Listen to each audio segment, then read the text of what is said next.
Okay, we're live, but it seems like let me hit go live on my Facebook. It's not letting me. Something was wrong with StreamYard. But ladies and gentlemen, we're here and we're going to talk about some of these details. I'm super excited to discuss this with you because why do I do what I do, right?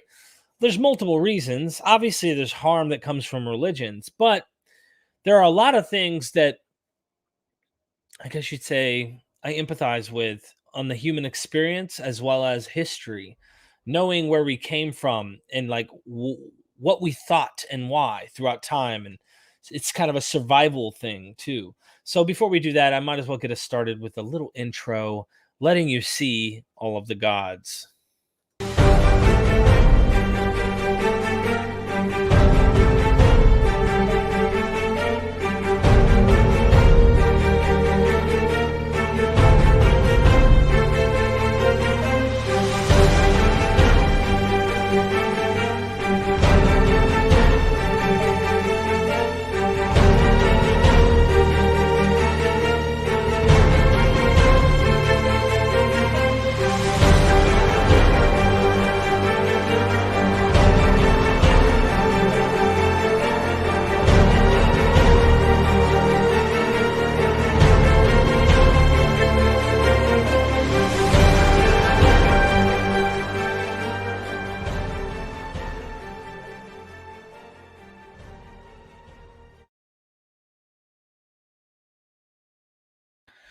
We are MythVision. Welcome back to MythVision, ladies and gentlemen. Let me know if you can hear me clearly. Something was up with StreamYard, and I tried to get started on time, and it was like totally not working on any of my stuff. And then I had a confirmation from some of you guys something was going on with StreamYard, and this is the software that I use to do my recording. So if you're ever wondering, like, if you like the visuals and you're like, this looks really, really clean, and I want my camera to look like that, and I want to do recordings, well, StreamYard. I pay $50 a month to do the professional version, but for whatever reason, everything would not work. I couldn't get the website up.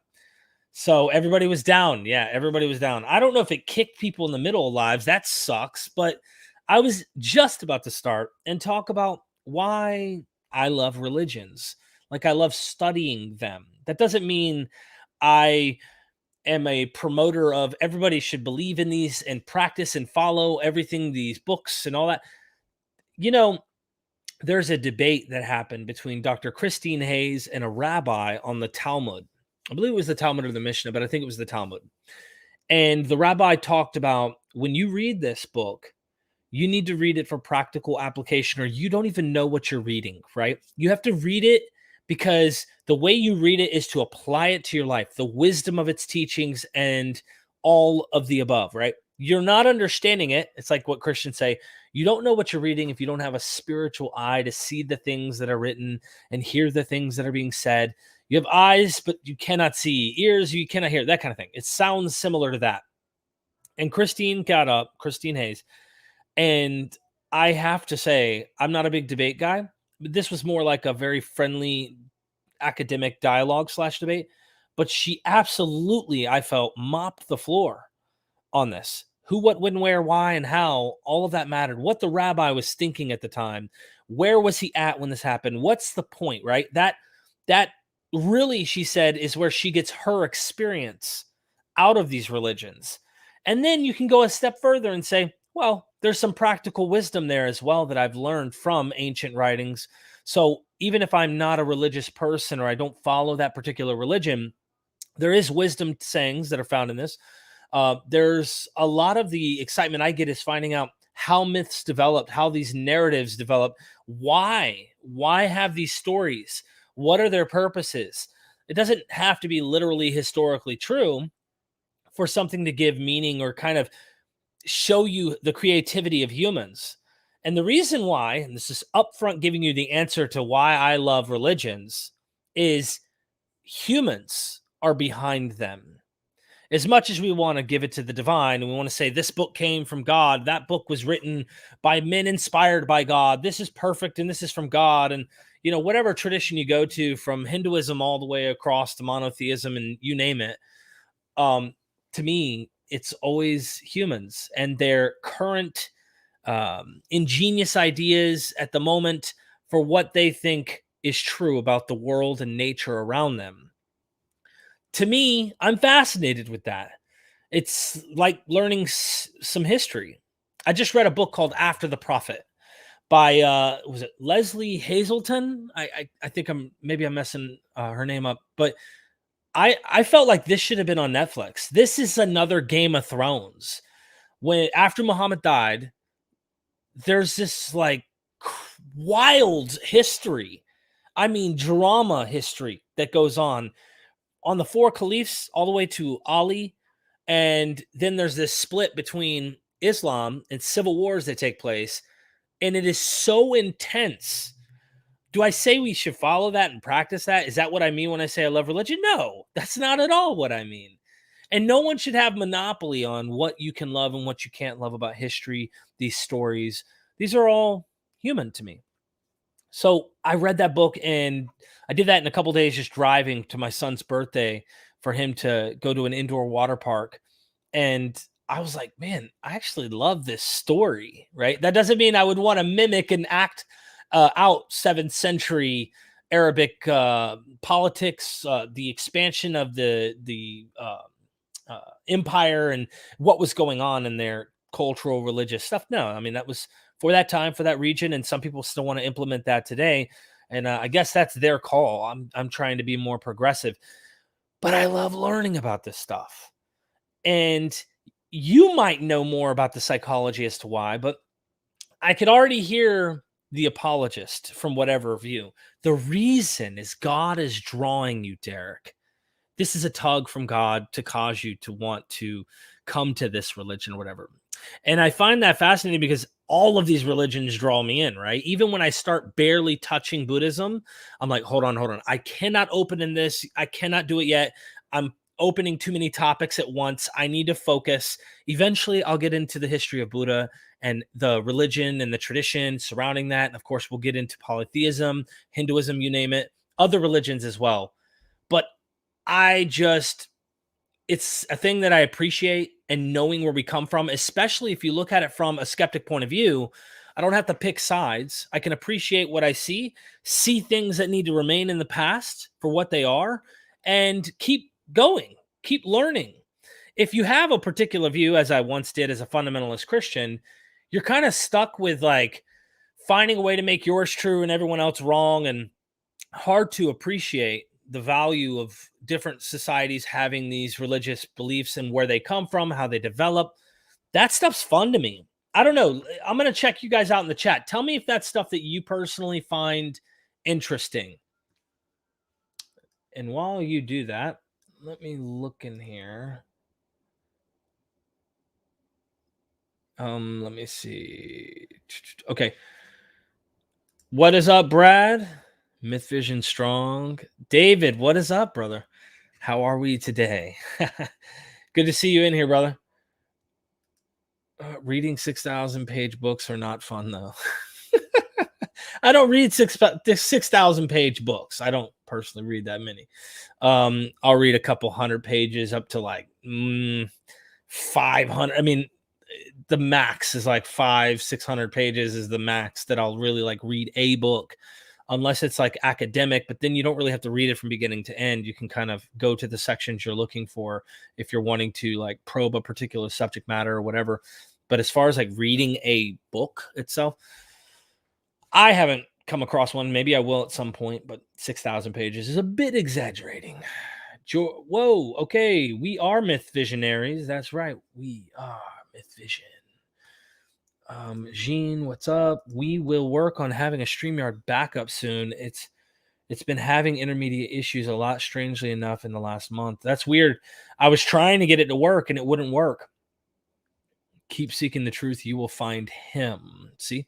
Omega, I knew you'd come through. I knew someone would come through and recognize that their religion and their particular region at the particular time was the particular God who was the particular right one, who has the particular truth, and everyone else has kind of got it all wrong. So keep on seeking and you'll find that particular one. That's what I was hoping to see at some point during this. I knew this would come, but thank you. I appreciate the kindness. I think, this kind of comment, for example, I get where they're coming from, right? So they mean absolutely well. When you're already convinced that your particular ontology is correct and that your religion is the right one, it's why, like, I know this is going to sound weird, but it's why Christians go around trying to save people from hell. They actually believe in this stuff, whereas I don't anymore. That doesn't mean I don't find value in the religions and why people would develop the ideas to begin with. But when you do that, what I'm doing, you find out the fear of these concepts.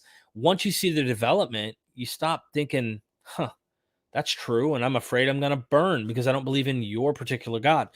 That's the stuff that I do try to tackle. So while I love exploring religion and studying the history, looking at the characters, the places, why these things were thought and believed, that's fun. I also tackle fundamentalist concepts on the channel that I know are currently like having a negative impact on humans today, psychologically, sociologically, if you will. Like it's causing people serious trauma and they're afraid of going to hell. But I think that this comes from a place from the person who's convinced they're correct. It comes from a place of love, and they mean it most of the time, not always. But that's the sad part, right? They're fully drinking the Kool-Aid and convinced of theirs is the correct one. And I'm not saying that you, Omega Cube, is thinking hell is real, but that is the implication of Christendom. And that's just the example. I don't know if you are a Christian, but it looks like you may be. I'm not 100% sure. I appreciate the comment though, just kind of showing someone's going to see, Derek, you love religion because God loves you and he's still tugging at your heartstrings and he can't wait for you to come back. You know, that kind of thing. I want a channel where people understand why I'm not a believer and can still watch the content and find out things they would not learn from other channels. And they would go, you know, as much as Derek is a skeptic and he talks about things he doesn't believe in, I learned a lot of things from his channel that I wouldn't pick up anywhere else. That is my goal, is to try and teach everyone, not just non-believers. That is my goal. All right, let's see what we got. I feel the same way. It's interesting. It can be so difficult to see the truth, Brad says, when people have added so much story. Good point. MythVision podcast. Have you read Adieu to God about why we believe in gods? I haven't read. I hope I'm pronouncing that right. I haven't. I've read Andy Thompson, Why We Believe in Gods, but he takes a purely scientific naturalist approach and showing, you know, why we assume agency, how it would be an evolutionary thing, and how early African tribes on southeast of Africa would dance around like the females in the middle to impress them with their smiles and whatever they might have done, and how that would have taken away pain. They would get release of chemicals in the brain on the excitement of dance and chant and whatnot. So there's like this early development in human history, and I mean pre-written human history, showing like how we came to be where we are today. And that's why I do love religion. Uh-oh, we've got a heretic in the chat. There is Jonathan M.S. Pierce. What is up, brother? Hello, can you hear me all right? You're a little low. Oh, can you this is my bad. Can you hear me all right now? Yeah. There you go. Oh, thank goodness. I am all right. I was just listening. I was, as I told you, I was away at the parents' evening for my twin boys, so I was unable to catch the beginning of this. But I think it's so difficult to foster a community. I do this on my blog, or attempt to do this, and you do it with your channel, of one where you're discussing things in good faith. And I think that term "in good faith" is really important, where you want discussions between people who don't necessarily believe the same things as each other, but they do it in such a way that they're genuinely asking things. It's not a kind of gotcha, not a kind of I refuse to believe whatever you're telling me or agree with anything you're telling me, and I'm just going to drive this straight on down, you know, Shroud of Turin, or whatever. Yeah. Gotta have it. I gotta have it. I mean, can you imagine if you took it away from them? Woo-hoo. Whole world fell apart just finding out that it's a relic and that it's got religious implications, just like maybe the Kaaba Black Stone or some other potential relic of religious significance. You take that away, it's a big problem. Yeah, and I just think it's such an important thing. I on my blog. So my blog's been going for a long time. I've written like 3,500 blog posts. There's literally millions of words. But over that time, I've got a lot of flack off a lot of my readers for having a policy of freedom of speech where people can say what they like, and I don't ban people, I don't censure people, I don't censor people. You know, people can say what they like, and hopefully they get hoisted by their own petard, which is to say that they say something egregious and everyone else takes them to task for saying what they say with good, rational, substantial arguments, and they're ridiculous things, as horrible as they may be, are made all the more ridiculous because they can't substantiate them, and they lose the argument in the marketplace of ideas. Right. Let's throw one on the screen. Let's give you an example. Right here. Shahid pronounced or said, "Who was gay? Gay culture is the invention of your liberal cultural." And I think that there's a language barrier here, maybe, on trying to finish that sentence. But like, it's a modern thing, right? And it's like, no, have you not read Greek history? Have you not looked into the Greco-Roman world? But even in the Greek history, you look into that, gays are all there. They even have a creation narrative in the Greco-Roman world, or the Greek world, where Zeus, if you will, is creating three creatures: a male and a male, a female and a female, and a female and a male. Like, it was almost inherent in our nature to kind of have some people that were pro their own sex. And this was something we've known as human nature for a very long time. So they just attributed it as saying God created some people for their own kind of idea. That's something that was in Greek myth, by the way. Yeah, but I suppose what gets me is that there are two ways of looking at that question. One way is like, here's a guy, I presume a guy, who is just interested in this idea and is open to what you have to say about it, and thinking about it. Say, right, what do you say about this? Okay, what you got to say? Okay, right, I might need to think about that. Or is this person that's just going to say something, not listen to what you have to say, and just keep saying the same thing? And, it's going to be that. And even if you don't, if you are giving some really rational answers to that, they don't really care. And that's what I mean about good faith and not good faith. Well, look, here's another one. Religion is the perfect way of living life, right? So, and it seems, I suspect, correct me if I'm wrong, Shahid, you're probably a Muslim.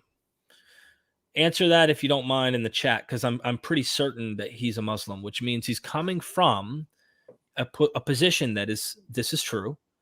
And no matter what you say, the shroud or turn, right? Like, this is true no matter what. And this is the perfect way of living life. Anything contrary to that will obviously inevitably take you off the path of what is true, and go from there. But even if I convinced him that ancient Greeks did have this, it wouldn't matter. It wouldn't matter how old and how far back you can go. You can show that the animal kingdom does the same thing. Yeah. It doesn't matter. Yeah. Well, I just, in that the religion is a perfect way of living life. To me, this sounds like someone who is starting off with a conclusion.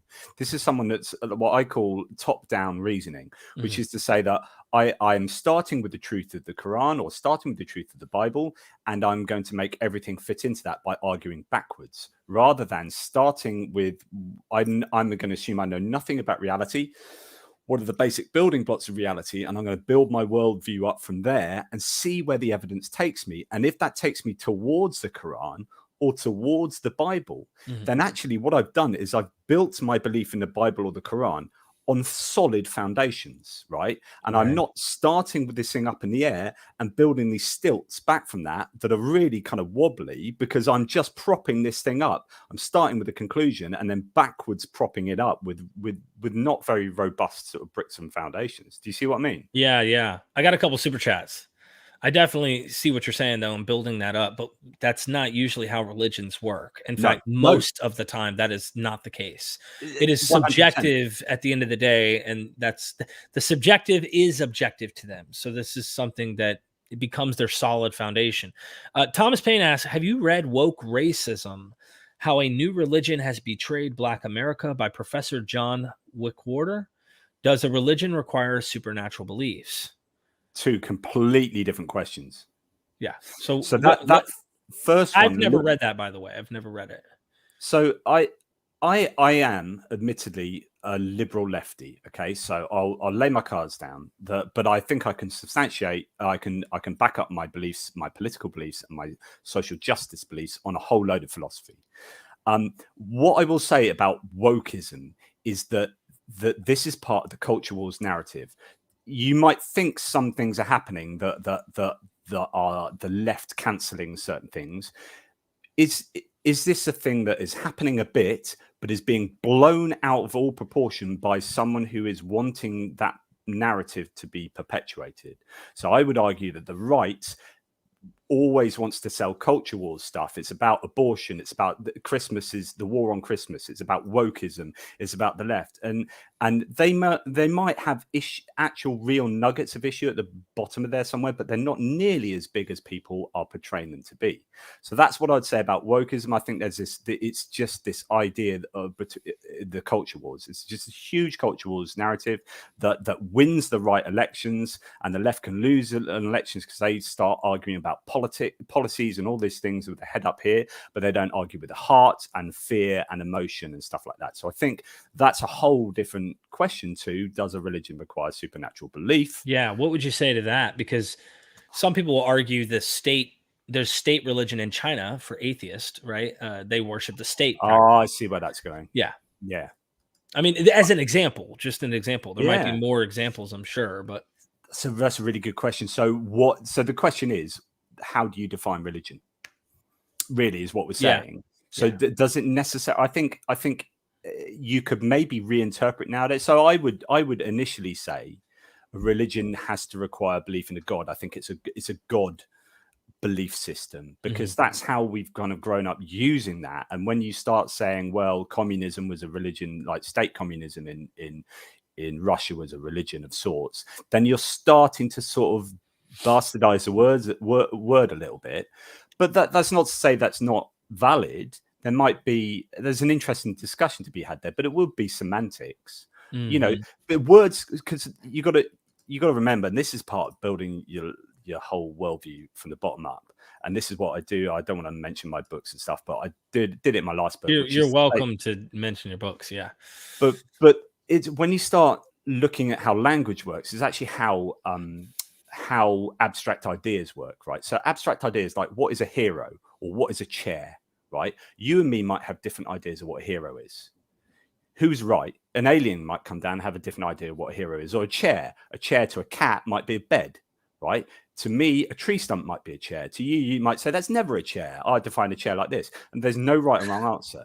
What we do is, when we agree on stuff, we write dictionaries. When we agree on stuff, we write encyclopedias. When we agree on moral laws, we write the Bill of Rights and constitutions and laws, right? But there is no objective reality of these things out there. So when you talk about what a chair is or what it means whatever we agree it to mean. So the reason I mention all this is, when someone says, does a religion require supernatural belief? It depends how you define the word religion. And that is up to humanity. So if we want to change the way that we understand the word religion to what it means, then we can do that, and we can start using it in that way. And eventually, dictionaries these days are what are called descriptive and not prescriptive, which is to say they describe how we use language. They don't tell us how we should use language. So when we start changing the meaning of words, dictionaries catch up and say, actually, religion now means just a worldview. So we could say that, you don't need a God or supernatural beliefs to qualify for religion. And as long as we all agree on that and we understand each other when we use that word, then we can do that. Yeah, I definitely see what you're saying. Thank you, Thomas, for the super chat. William Arns, thank you for the super chat, my friend. The historical and current condition of the various religious communities are evident in the origins of any particular belief system. The test of any faith community is how it accepts of intellectual and cultural differences. So I don't know where this is going, but it sounds like it could be. So one thing I say that is the difference between Islam and Christianity is a bit, if you understand the religions in terms of evolution, I think it's a useful analogy. So I think Christianity is the organism that adapts really well to its environment, right? So if you're really, really rich, or if you're really, really homophobic, or if you're really, really racist, or the opposite of all those things, you can find a Christianity for you.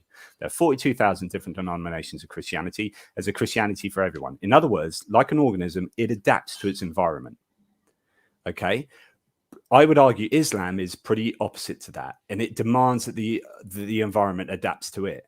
So it's like an organism that says, I'm not going to change, I'm not going to adapt, but I'm going to force my environment to adapt to me somehow. Mm-hmm.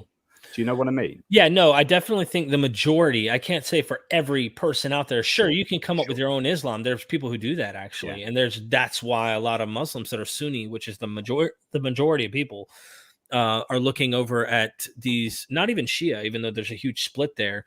They're looking at these other like reformed out there, very spiritual, mystic versions of it.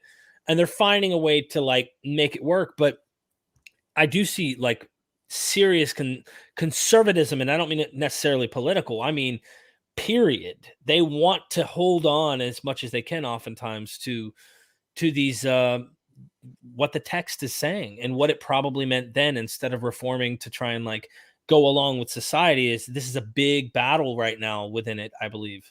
But that's the key. That's the key to what you say, because the difference is in the provenance of the text. So Christianity is able to adapt because the Bible is only the inspired word of God written by humans, right? So if you're a Christian, you can be a literalist that says this is 100% true, or you can be a complete liberal and say, well, it's written by humans, they were inspired by God, but we can change it. There can be some mistakes. It's not 100% true. Some of it will be allegory, some of it will be mythological, but it's telling us something.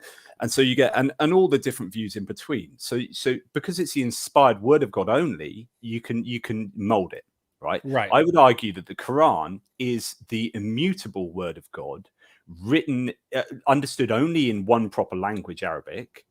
And because it was dictated through the Archangel Gabriel to Muhammad, it literally is the word of God. And so therefore, you don't get the wriggle room that you would in Christianity. Yeah, you're right. The wiggle room is far less. What they do is they'll dispute the definition or meaning of certain things within it. So now, oh, that doesn't mean that. It means this. Oh, no, it doesn't. It means this. These scholars in history interpreted it this way.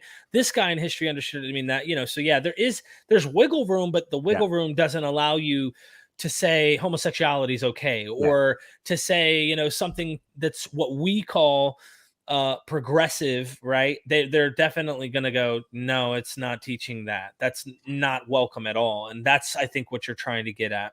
I think, yes. So I think it is far less scope for interpretation, although every human being has an interpretive, kind of lens that you see everything through. So we all, everyone will naturally interpret the Quran in their own individual way. But I think it's just far less scope for it. And I think when it starts contradicting, it's how do Muslims deal with that?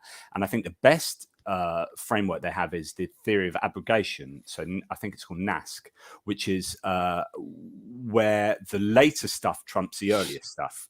But then the problem for Islam as a religion of peace, as apparently some people say it is that the later stuff is when Muhammad is more militaristic as a leader, and therefore the later stuff is more violent, where the earlier stuff is him trying to attract new followers. So it's all about love and peace and all of this. So if you're saying the later stuff trumps the earlier stuff, then what you're saying is the violent stuff, if they contradict, the violent stuff trumps the peaceful stuff.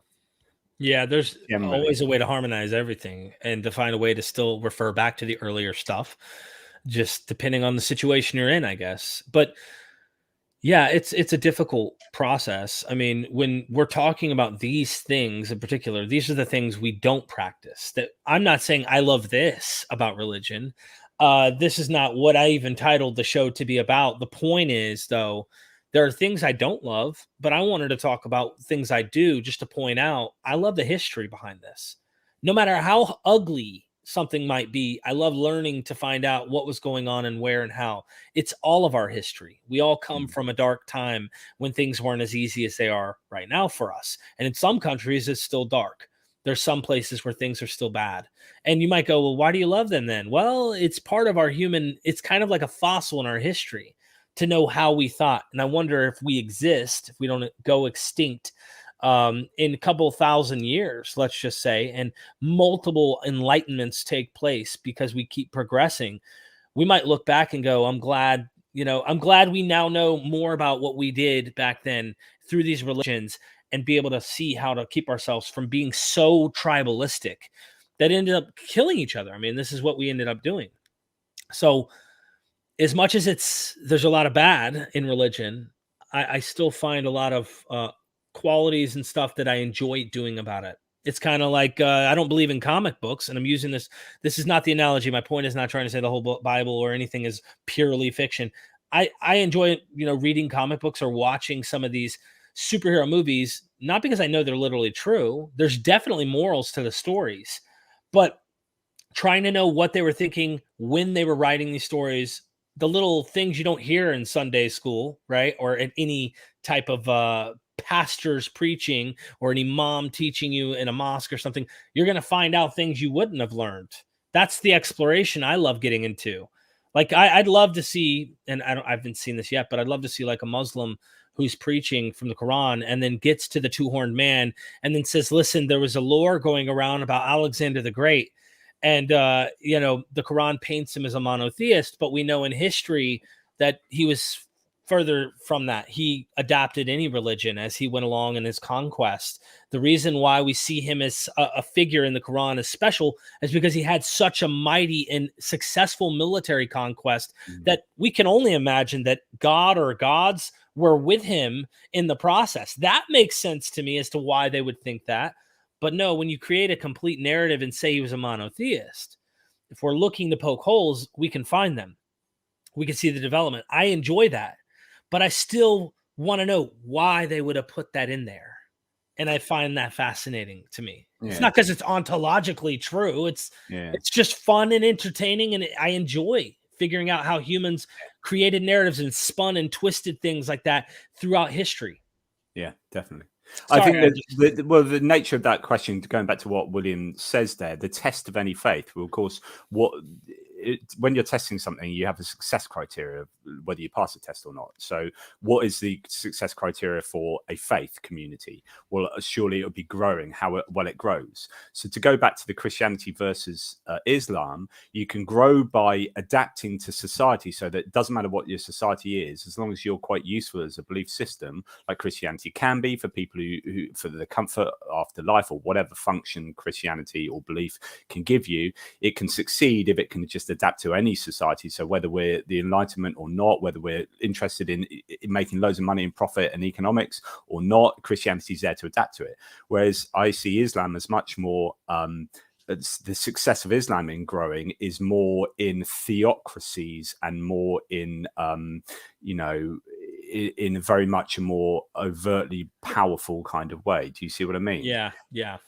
Rather, it's more of a top-down thing, I think, than Christianity can be a kind of like, it's just so malleable, Christianity. You only have to look in America, and you got prosperity gospel, and you got liberation, theology, and you've got all these different forms of Christianity that are so different. And yet the Christianity, yet they're still tied together somehow by the Christian faith. Thank you so much. Charles Wilcox says, Pierce, take a stab at Ezekiel 16. Who's the baby? Why Amorite and Hittite baby is an abomination? Who are the people made from the baby? Echo of Genesis 2. I don't know. Unfortunately, I'm no expert on Ezekiel 16. I'd be interested in reading a commentary on that, but just to read the beginning for someone. Right. The Lord's faithless bride, Ezekiel 16. Again, the word of the Lord came to me, Son of man, make known to Jerusalem her abominations, and say, thus says the Lord God to Jerusalem, your origin and your birth are of the land of Canaanites, or of the Canaanites. Your father was an Amorite and your mother a Hittite.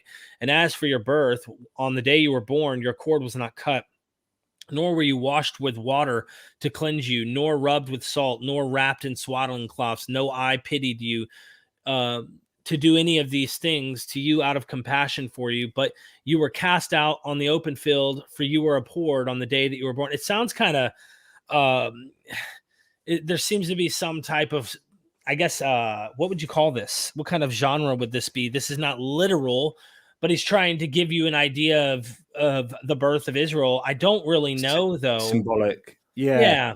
I mean, the problem with the Bible is knowing it's an imperfect revelation in some sense, that you've got such a collection of different genres written by different people with different agendas, and it's up to us 2,000 years later to try and piece that together.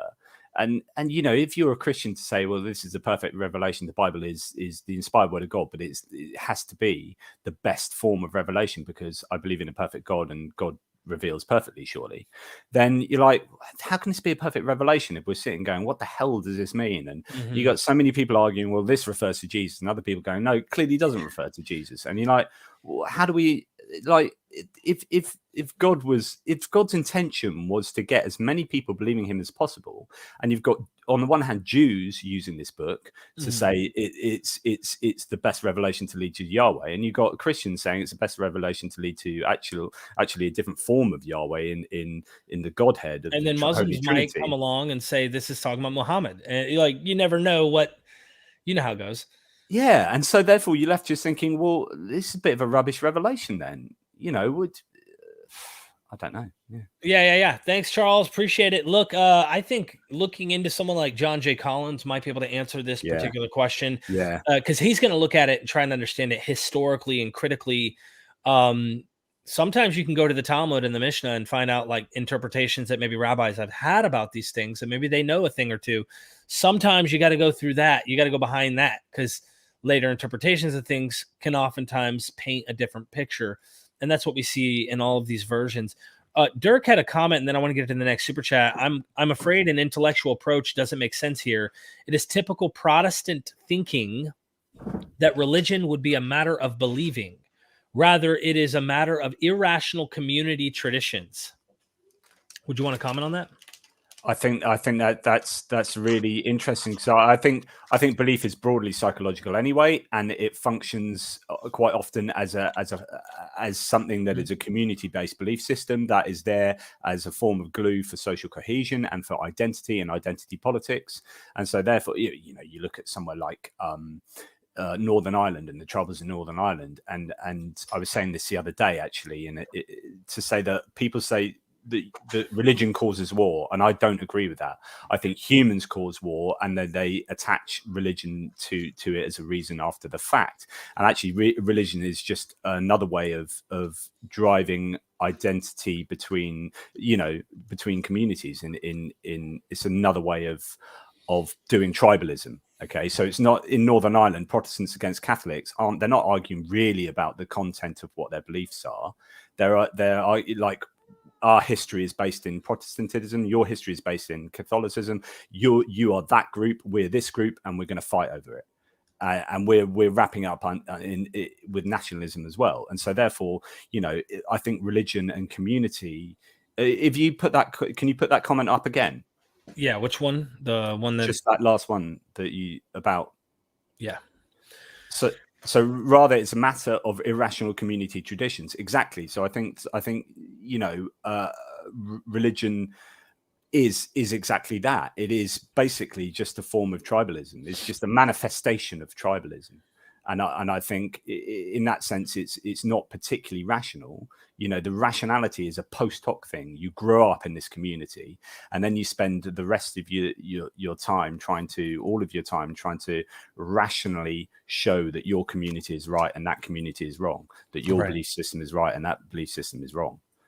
And it's just one big post hoc rationalization. Then people like yourselves break out of that, and you go, "Oh my goodness! It turns out I wasn't being rational the whole time, and I was trying to spend my life justifying this." Right. I changed my belief over time because actually I met with new evidence, both internally from the Bible and externally, and then eventually I realized that it was just something I was born into or was led into, not so rationally. And now I'm using all my rational sort of acumen to analyze what I thought I knew, and it turns out I didn't really know what I thought I should have known.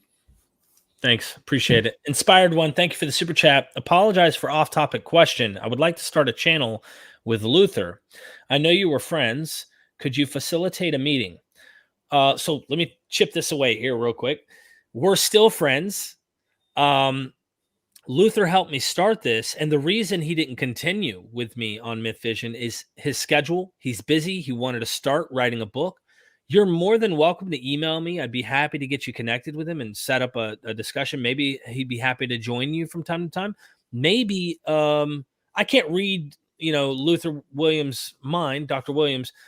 I can't read his mind, so I don't know exactly if there were other reasons for why he didn't want to continue with MythVision or not. But I'd be happy to hook you up and see if he'd be interested in joining you for a few episodes. He may be willing to do so. I don't know. I could be reading into things and just thinking, well, maybe he didn't like the direction that I was heading. Maybe he wanted to remain esoteric and theistic and hold on to a God belief or something. I don't know. It could be that we were getting too critical and taking more critical stances and like pointing out contradictions, and he may not have wanted to go down that path. I don't know. Email me, Derek@mythvisionpodcast.com. I'd be happy to get you his email so you can get in contact with him and see if he'd be happy to join you to do some interviews with you or whatever. But thanks for the super chat. I appreciate it. Yeah. And every time I've tried to get him to come on, for example, it's pulling teeth. I'm trying to find a time and a window and opportunity. It's just not easy. So thanks. The truth can be uncomfortable, right? Yeah, I don't know what the truth is on that. I don't read his mind. I haven't asked him that. He just says he's busy with his book. I can't read his mind if there's more. I could just take him at face value and say that that's what's really going on. Couple more super chats down here. I'm just going with the super chats and hanging out. Thomas Payne says, why did God's angels stop reproducing with humans? It's a good question, right? I mean, we know it happened. Did they ever start? We know it happened. Come on, John. But I think this is a really interesting way of getting into. I've often said people like William Lane Craig, when they were arguing in debate, they used to really shy away from arguing about the Old Testament, the Hebrew Bible, and then when they were really push came to shove in like the Q&A sessions of debates, he would hold up Paul Copen's book, that God is God a moral monster, which is Paul Copen's sort of apology for the Old Testament, and say, go and read that. So he wouldn't answer the questions. He said, go and read that. And I understand that, because do you know what? If William Lane Craig was cornered on the Old Testament, he would lose the debate, because I think that is the easiest way to start unpicking Christianity, which is looking at the Old Testament upon which Christianity is built. Right. Jesus, every jot and tittle of the law. So if you're talking about the Mosaic law and you're talking about the basis of the Old Testament, and then you're bringing into the Nephilim and the cherubim and all these kind of weird and wonderful, like not quite humans and not quite divine creatures or whatever, and giants walking the earth and people living to 930, like it's clearly mythological. This is clearly bonkers, but really, this is where you should be cornering Christians. Like they're happy to talk about the theology of Jesus, and they're happy to talk about the Holy Trinity and all this lovely, lovey-dovey stuff in the New Testament. No, tell me how you really believe in giants walking the earth, and how divine creatures are having sex with like humans to produce X, Y, and Z. And tell me about the Leviathan and the Behemoth. Tell me about that. Do you believe that? Like, I want you to really rationally defend that, because if you can't do that, all the rest of this is nonsense, because it's built on this foundation. They'll try to go to genre. They'll try to go to it's mytho-history. William Lane Craig has said that publicly. I just did a debate review. Which he's starting to do now, though. But that's a relatively new thing, and that's interesting. But sorry. No, you're fine. I did a debate review with Apostate Prophet, who's a buddy of mine who has like an ex-Muslim channel. And there was a debate between David Wood. You've heard of David Wood, I'm sure, Christian apologist. And he was debating a Muslim apologist over violence. What is the title of this thing? It's really interesting. Let me click this here. I've got to shoot in a second, by the way. But yeah, no, you're fine. It's something to do with violence in the Christianity or in Islam. And the approach the Muslims took was actually a clever one. Daniel Hakikachu, he did a Trinitarian thing, and he just was like, you accept this as God, right? This Jesus is God. Jesus commanded genocide in 1 Samuel 15. But then he tried to renege a bit and said, well, there's nowhere in the Hadith in the Quran where you see men, women, and children being commanded by God to go slaughter, et cetera, et cetera. Like they're trying to make theirs even look better than the Old Testament or the Hebrew Bible. It was an interesting angle. That's a great angle to say that actually Jesus is Yahweh. Is to really tie Jesus to Yahweh, to God the Father, and say, and Yahweh ordered this. So Jesus ordered this really in some kind of meaningful way. And you know, it's when you start bringing into genocide and you start seeing people trying to apologize for genocide. Yeah. Like trying to twist themselves into knots, like to get out of this like genocide problem. You know, there's an idea. So in theology, these are called Theodicies. How do you understand suffering and pain and suffering in the world? Well, you offer a Theodicy. And there are some people that say Theodicies themselves are morally bad. So the fact that someone is trying to give an excuse for genocide is itself just morally pretty abhorrent. Well, they said that he kept separating himself. He kept separating Christianity is different. I mean, sure. But this is why I kept saying, guys, jump on the. If you're a Christian and you're listening in right now, I understand Orthodoxy Christians that go into this. There is a reason there was a man named Marcion. Okay, just become a Marcionite. Yes. He said that Jesus is God is not that God. It's that easy. Demiurge. Like this was the evil creator. Okay. Go with that because it makes far better sense than trying to say, well, God had sins. You know, Jesus didn't just die for our sins. He's kind of taking away the sins of God too. And it just, I mean, obviously they won't say that. I'm just making the point. It's so important that you look at it. We're looking, even in New Testament times, meaning when Marcion's around, the morality that he is living with compared to where we are today, right? Even then was advanced enough to look back and go, oh, heck no, that is a bad God, right? We would look at it and say the same thing today. That's what Marcion did right there out the gate in the 2nd century. Christians should maybe listen to the critics. He wasn't even a critic, by the way. He was just a believer. And he was saying, I read that book that you guys are talking about. I've read this Hebrew Bible and I've been looking. And it's a weak link. It is the weak link, you know. So I think in writing this Exodus book that I'm in the middle of writing, you know, critically examining the Exodus accounts, it's so evident that A, it's just complete nonsense historically speaking, but B, it is the weak link. You know, it's really important for me. It seems a really valid way to go about deconstructing Christianity is by starting with the very foundations upon which it's built. Yeah, real quick, just to point out, great question, Thomas. Thank you. There's also the idea that the Amalekites, supposedly, some people argue that they were genetically, if you will, descendants of these angel-producing humans that caused giants and Nephilim and whatnot. So they're like, it's not genocide when they are corrupt, evil creatures that, you know, aren't fully human, really. They're kind of a mix of demon, if you will. And that's sometimes an argument they make, like, would you kill the devil if you could? Well, that's his spawn. So they're arguing to try and justify why God would have him go kill every man, woman, and child of the demonic race of these humans. And then one more thing, some people also say that the angels that were involved in that were locked up. So if you look at Greek mythology, you can look at them and say, hey, these might be the figures carried over that are being locked up in prison. They're in prison, so they can't just roam freely to do whatever they want. If they could, they would probably say they could, and they would, and they'd go and sleep with more women. I don't know. I'm just the last thing I've got to say, because I do have to shoot, and I really apologize. Okay. And thank you so much for allowing me to go. Yeah, man. You know.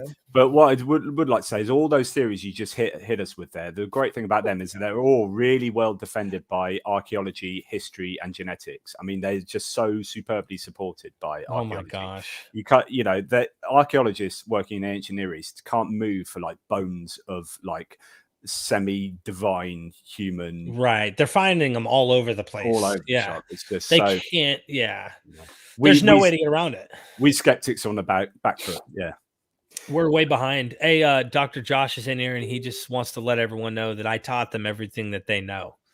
So true. he's a legend, Dr. Josh. He is. He's an absolute legend. In fact, if he's there, I challenge him and you and I to have a 3-way conversation about stuff. Yeah, I'm down. I'm down now. He won already, just so we all know. Like Dr. Josh wins no matter what. But I'm down for the conversation. Yeah, it's totally expected. It's totally okay. cool. But yeah, let me see. Go get your book. We're going to be talking about this when I get back from my trip in Texas. Whoop whoop. Continuing the series. Yeah. It's a fascinating book, man. We're right here at page 207 right now. The Women at the Tomb. Yeah, Who that's what we're going to be doing. Yeah. So I'm excited. Looking forward to that. I got to read that when I get back. Let's try and shoot for next week. Early next week, maybe Tuesday, something, maybe ish. Sounds good. All right, cool. Thanks a lot, brother. Take care, dude. You too, brother. All right. All right, ladies and gentlemen, thank you so much for being patient and hanging out with Jonathan. Now, I'd love to see if Dr. Josh is that good, he should be able to sneak into this chat. I don't know if that's even possible, but it'll show he has divine blood and can read numbers through the internet and find a way to somehow get into my StreamYard here. Mr. Monster, I'm so fascinated with religions and the people who follow them. I love learning, and right now I'm really fascinated with Norse paganism. I'm just really inspired, and I have to learn as much as I can. I'm with you, man. I'm with you. I love learning this stuff. I really do. After I listened to that book, After the Prophet, talking about Muhammad, his 9 wives, and his favorite being Aisha, and then what happened after he died with his family, the split, the things that were happening, I swear it was Game of Thrones all over again. Like heavy, all sorts of stuff was going on. The fighting over the caliph, and oh man, like I'm in love with that. Just like I was in love with the whole going into on the History Channel, they had a series of what is it? I can't even think right now. The Vikings, talking about the Vikings and their god and their various gods and all the battles that they went through and the sex and the violence and all that stuff. It's just amazing when you start to read into this stuff, what we did in history, how we thought. These guys were painted to look good. We really enjoyed watching the Viking show, right? But these guys went and destroyed villages just to raid them for their money, for their food, for their women. And we're like, as soon as one of the main characters of the Vikings is getting killed or might get killed by another Viking in his own tribe or whatever, we're like, no. Why? Perception. But you fall in love with a character even if they have moral atrocities. I did the same thing with Joseph Smith when I was listening to my friends go into that in the series that I did on MythVision. When we talked about Joseph Smith, as much as this guy was a crook and a fraudster, if you will, you start to kind of like grow connected to this guy like he's some mobster. And the guy was not a good guy. So it's about perception and about things that we're looking at and just looking at the human psyche and experiencing the history and the stories that are told about these people from people who are on the side of the person and people who are enemies. And looking at it from different angles is always fun to explore. That's what I love about religion. Mr. Monster, thank you, my friend. I appreciate the super chat and the comment. I'm with you. All right, let's see what else we have here. Dr. Josh is hiding. I'm telling you, he's afraid of me. I swear on everything, he's scared. He don't want none of this. Like, we already know what it is. So if you're still in the chat, we know you don't want none, bro. Know what I mean? The Dutch radical. In many modern churches, people don't like the Old Testament, just the nice Genesis stories. That's true. Or like they might talk about the flood most and then kind of like pass over it. Like, just remember, he'll never do that again. And they're still waiting on the end with fire, though. And which way would be worse to die? Flames burning you to death or drowning to death? I don't know. Pretty bad to think about. But thanks for the super chat. Yeah, this is a good point. Most of the churches I've attended in the past 9-10 years are addressing more social, at home, loving your wife, you're being positive, kind of Joel Osteen-ish, the ones that I had attended before I became Calvinist. When I became a Calvinist, dude, it got boring and got like really religious and into like reformers and the history of some of these reformers and stuff. But practical application wasn't as fun as some of the more charismatic churches that kind of are taking common sense things you learn if you went to a counselor today or something, and they're just applying it at their sermons. So thank you so much. I definitely don't see him preaching from 1 Samuel 15 or some of the Exodus narratives of the conquest against the Canaanites and things like that. I could see him doing it maybe if we were in war, in actual like all out war. Maybe they would get to the like, all right, guys, let's pull up our sleeves and grab our gun and get ready. But I don't know. Thank you so much. Oh, Anthony, what's up, man? I'm so appreciative of all of your work, Derek. See you in a couple days. Everybody, Anthony Magnabosco does street epistemology, and he's been doing it for years, talking to people using Socrates, the Socratic method, asking questions, and he does it in such a way where you can tell when some people are tense, but he wants to show people how we can have conversations with people who don't believe like us, or to understand what the epistemology of people, let them see their own epistemology. Why do you believe demons exist? Well, or ghosts, one of them is, and the girl's like, well, we leave a cup of water out, and then the spirit of the person who died will go and drink some of the water because they're thirsty. Like stuff like that, weird things that people believe. And he'll get to the bottom of it and make them like look at it. Sometimes they still believe it when they walk away, but I feel like they're at least asking questions and considering their own foundations. Go subscribe to Anthony's channel, please.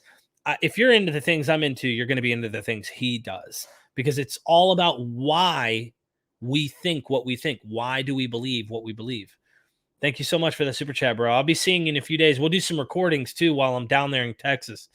Definitely excited. Okay, I'm caught up, so let me see if I've missed any of these chats. Do you guys, look, you may not agree with me on everything, but do you agree that loving these religions for the study of the history, for the study of the psychology, understanding it like a fossil in time, you're looking at the Bronze Age, it was some ugly times.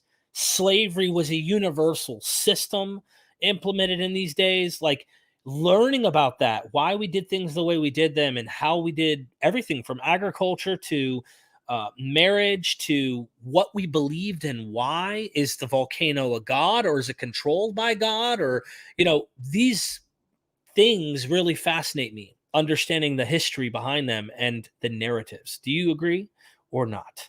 Interested in getting your thoughts. M. David Sarat, I hope I'm saying this, Soharabi. I hope I probably butchered your name. I apologize. Thank you for the super chat, my friend. Did you have a question, or are you just showing me some love? Caleb Jackson, what is up, my brother? If you had to pick an argument for God's existence that you found most persuasive, or least flawed, which would you choose? For me, I would say ultimately, for me, the strongest would be looking at the design, right? Is this designed?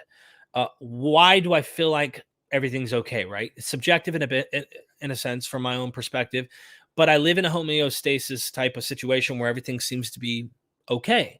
And I look around and there's structure, right? So what is math? Where does this come from? Why is there mathematical construct to the universe and such? And even some of the theoretical physicists I've talked to, they talk about that design argument and saying that's the best thing that theists have, is to try an argument or take an argument and say, look, it looks like there could be some design to this, right?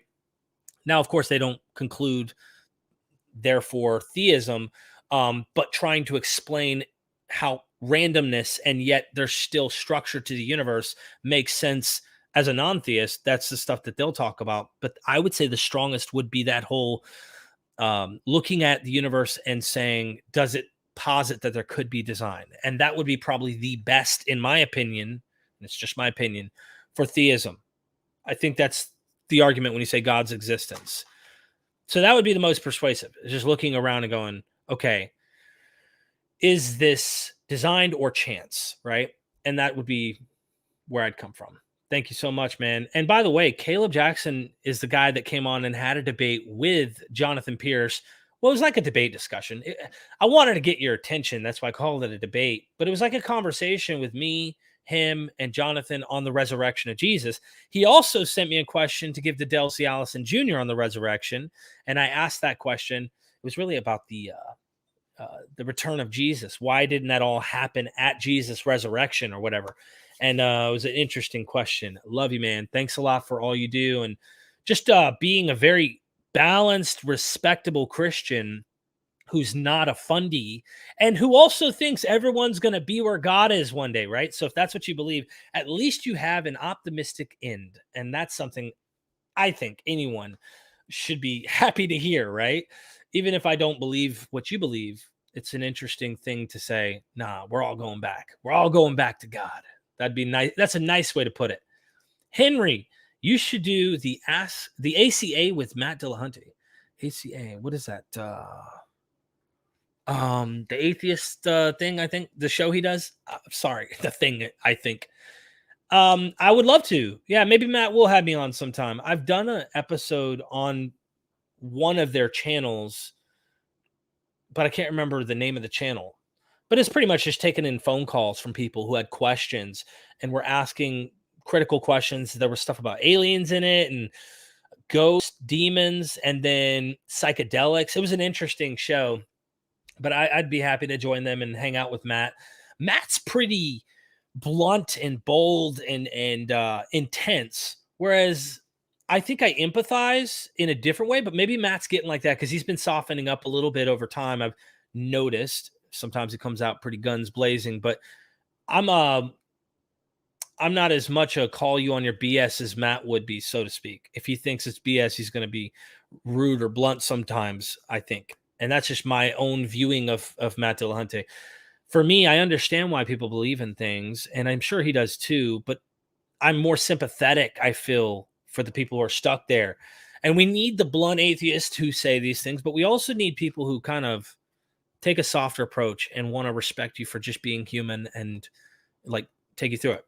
If I'm straw manning Matt, I totally don't mean it at all. In fact, me and Matt are friends on Facebook. And I don't know if he'll be down there at the Faithless Forum this weekend, but I'd be happy to see him and interview with him. Maybe I could join him sometime. Maybe. If you want a message, I can message him and try and see if that will happen. But I'd love to do that and take on callers and, poke into their thinking as to why they think what they do. And they could poke into mine as well. Oh, Digital Gnosis in the house. Man, Christian thing. So, guys, go subscribe to Digital Gnosis. Nathan is a good friend of mine, and he talks about all these things. And he takes a very polite approach to people who don't think necessarily the same way. Sherry Noble, what is up? Thank you so much for the super sticker. Appreciate the love. Am I missing anyone's questions here? Trying not to. The watchmaker, John Edwards said. Yeah, I think that goes into the whole design argument as well.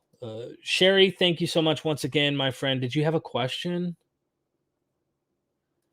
Digital said, I don't know if the argument from looking around is actually an inference to design for me. I personally think that it's the perception of beauty or something like that, in my opinion. It could be. Yeah, our perception and awe and wonder of the world around us, plus if you're in an absolute crap mood, for example, and you're naturally depressed, let's say you suffer from mental health issues, like some of my own family members, and they wake up in the morning, they look at the sun rise, they're not thinking design. They're looking at it and they're just not happy. They're miserable. Something's going on chemically in imbalance in their brain.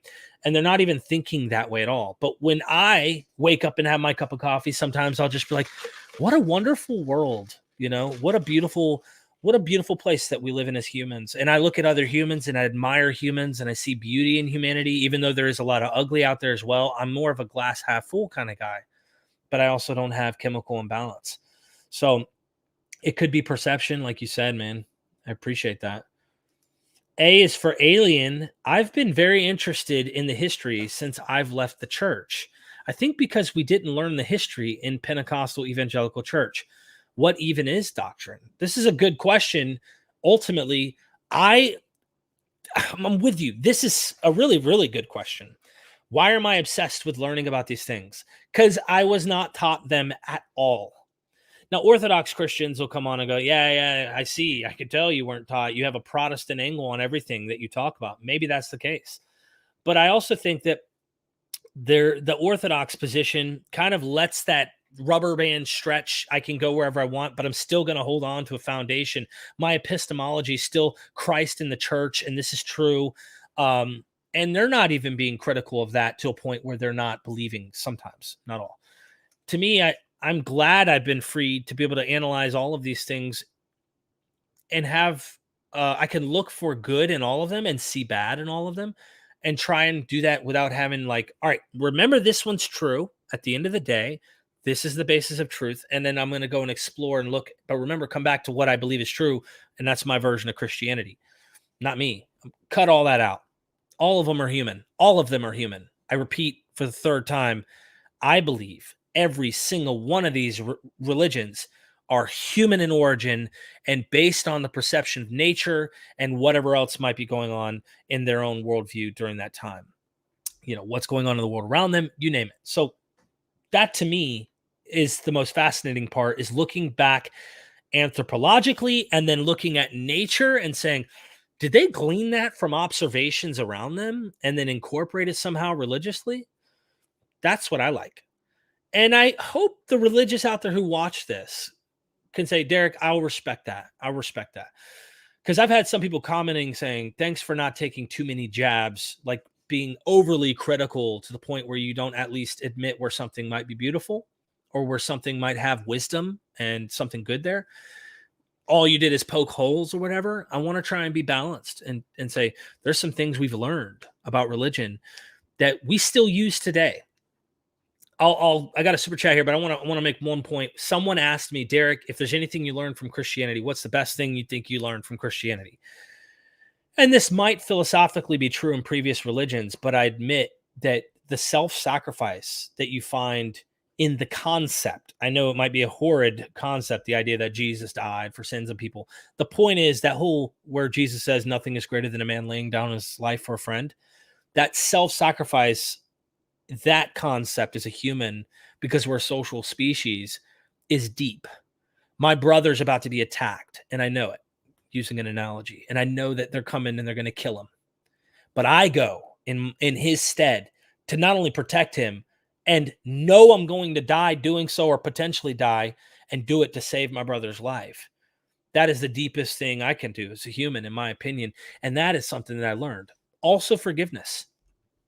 You know, forgiving people, not to the point where you totally forget everything they've done and be gullible and let them repeat the actions against you, but just having this version of forgiveness where I've done a lot of wrong in my own life. And someone asked me this about my father. Your dad's an alcoholic and he's done a lot of verbal abuse in your life. How can you forgive him for that? And for a long time, I may not have forgave him and had resentment toward him. But then the day came where I repeated his actions. I experienced the things that he went through, and I repeated some of the horrible things he did with alcohol, and then looked back and went, my dad was me. I'm my dad. Like, who am I? At this point, I know that I had no control over how I acted, and I was stuck, and I did things I wish I never did. So it was easy to forgive when I've already committed the action. And if the philosophy is forgive, even though you haven't committed the action, that's even harder to do. And I find that interesting. So there's beauty there, in my opinion. I hope you can relate. If not, I understand. Somewhere, I don't want to miss your super chat. Sorry. Tina, Derek, intellectually, I'm a deist. The watchmaker idea, but emotionally, I'm fond of Thor. Odin disturbs me, though. Thanks for your work. Well, thank you so much for the super chat, Tina. I appreciate it.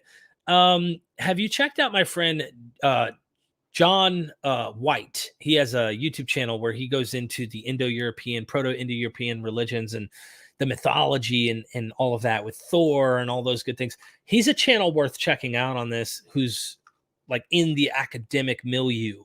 So he knows like what's actually going on the ground, archaeology, trying to understand the history of these myths, how old they are, what are some of their stories. That's a guy I would highly recommend talking to. In fact, I need to reach out to him again and do another one. John F. White. That's his name. And he has a YouTube channel. I always butcher. It's Craigenford, I think it is. Highly recommend. But Odin really, I loved that whole Viking show, Tina, where Odin appears every time one of the main guys die. Odin like shows up as a crow, and also playing some of the video games that he shows up on is pretty fun for me. But yeah, thank you for that, Chad. I appreciate it. And deism, I get it. Deism, that was the difficulty for me, right? Going through deism, pantheism, everything is just divine, or somehow this is part of it, or naturalism. And to me, there's so much in common between all of these in a sense. But if Nathan's right, perception plays a role, then I understand why looking at this and going, is this really a clock created by a watchmaker, so to speak? Is this really that? Or could what we see around us be natural and from random chance over enough time that something like this would happen? It's a big question to ask. Christ Jesus came into the world to save sinners, including me, Mr. Lambert. Just a nobody. Thanks for the chat. Appreciate it. Let me see. Looking for your guys' chats here. You guys are having a wonderful conversation, it seems. There's always a debate, by the way. There's always a debate in the chat. So whenever I'm doing a live and I'm talking about something here or over here, over this way, there's always something else even more interesting going on. Digital Gnosis, that was beautiful, Derek. Thank you. Appreciate it, Nathan. I really do, man. I hope everybody goes subscribe to your channel, man. I do. Really, I saw that in you even when you were coming and transitioning over, which I met you after you were already kind of coming to the natural world. But you take a very balanced approach. And I think that I've had a lot of compliments from people who say the same about me here at MythVision. Sometimes I don't like how critical I can be. But yeah, I definitely try to be balanced because I know humans, I understand how humans are, and they hold these things as sacred, and they don't mean bad. They mean good with them, even if the ideology isn't a great one to hold to. Kara says, Derek, you're not old enough to learn to see truth. How old do I have to be, Karen? How old do I have to be? John Edwards says, I love your chat. Thank you so much. In fact, I'm going to hit Nathan up. Nathan, if you're still watching, I'm going to harass you here, and I'm going to send you a link. And I'm hoping you're watching and you pay attention to your messenger. This is loading now. Patience, family. Patience, please. We get Nathan on here. Get his whole perception idea here. Plus, he's a big philosopher guy. He in fact actually approached Graham Oppy and has a debate set up between Graham Oppy and Bernardo Kastrup on their views. One's a naturalist, if you will, or if that's even the proper term philosophically to use. He draws a completely all the way through and through natural position, whereas an idealist position, I think, is what Bernardo holds to. Nathan, I sent you the link on Messenger, man. I'm getting hot out here in this garage, family. Let me see. Oh, Kara said Yahweh, Jehovah has a sense of humor. LOL. Love him. Hallelujah. LU Luciferian. Kind of confused by that comment. I am definitely confused. Just a nobody, that your comment, I understand where you're coming from. It's for you, my friend. It's not for me. I appreciate it. But it's definitely not for me, man. Been there, done that. Jojo, MythVision Podcast, how much percent don't you believe in God and how much percent don't you believe in religion? Well, I guess you could say, like, I totally don't believe that there's a God. Doesn't mean I know for a fact with absolute certainty that I could prove. You can't prove a negative, but also I don't know with absolute certainty there isn't something, but I don't believe in a God. I don't have a God that I believe in. So I guess you could say, depending on what you define God to mean, I believe in myself. And then you say, don't believe in religion. it's hard to know what you mean by don't you believe in religion too. That's defining what you mean. But if you mean, do I believe and follow a religion? If there's a percentage, no, nothing. I think at this point, I could look to philosophy and find a lot of the philosophy we find within the New Testament. You could find it doesn't require a deity to hold to some of these things, but I would say 100%. If you had me put a percent on it, that doesn't mean I know with certainty. Yeah. John Edwards, 100%, 100%. Yeah, I'm just trying to be fair with what we mean when we say God or what we mean when we say religion. Like earlier, we had that whole question is, can religion exist without a God? And, some people argue the state is a religion in China or something. What do we mean? Let's see if Nathan is paying attention to his chat.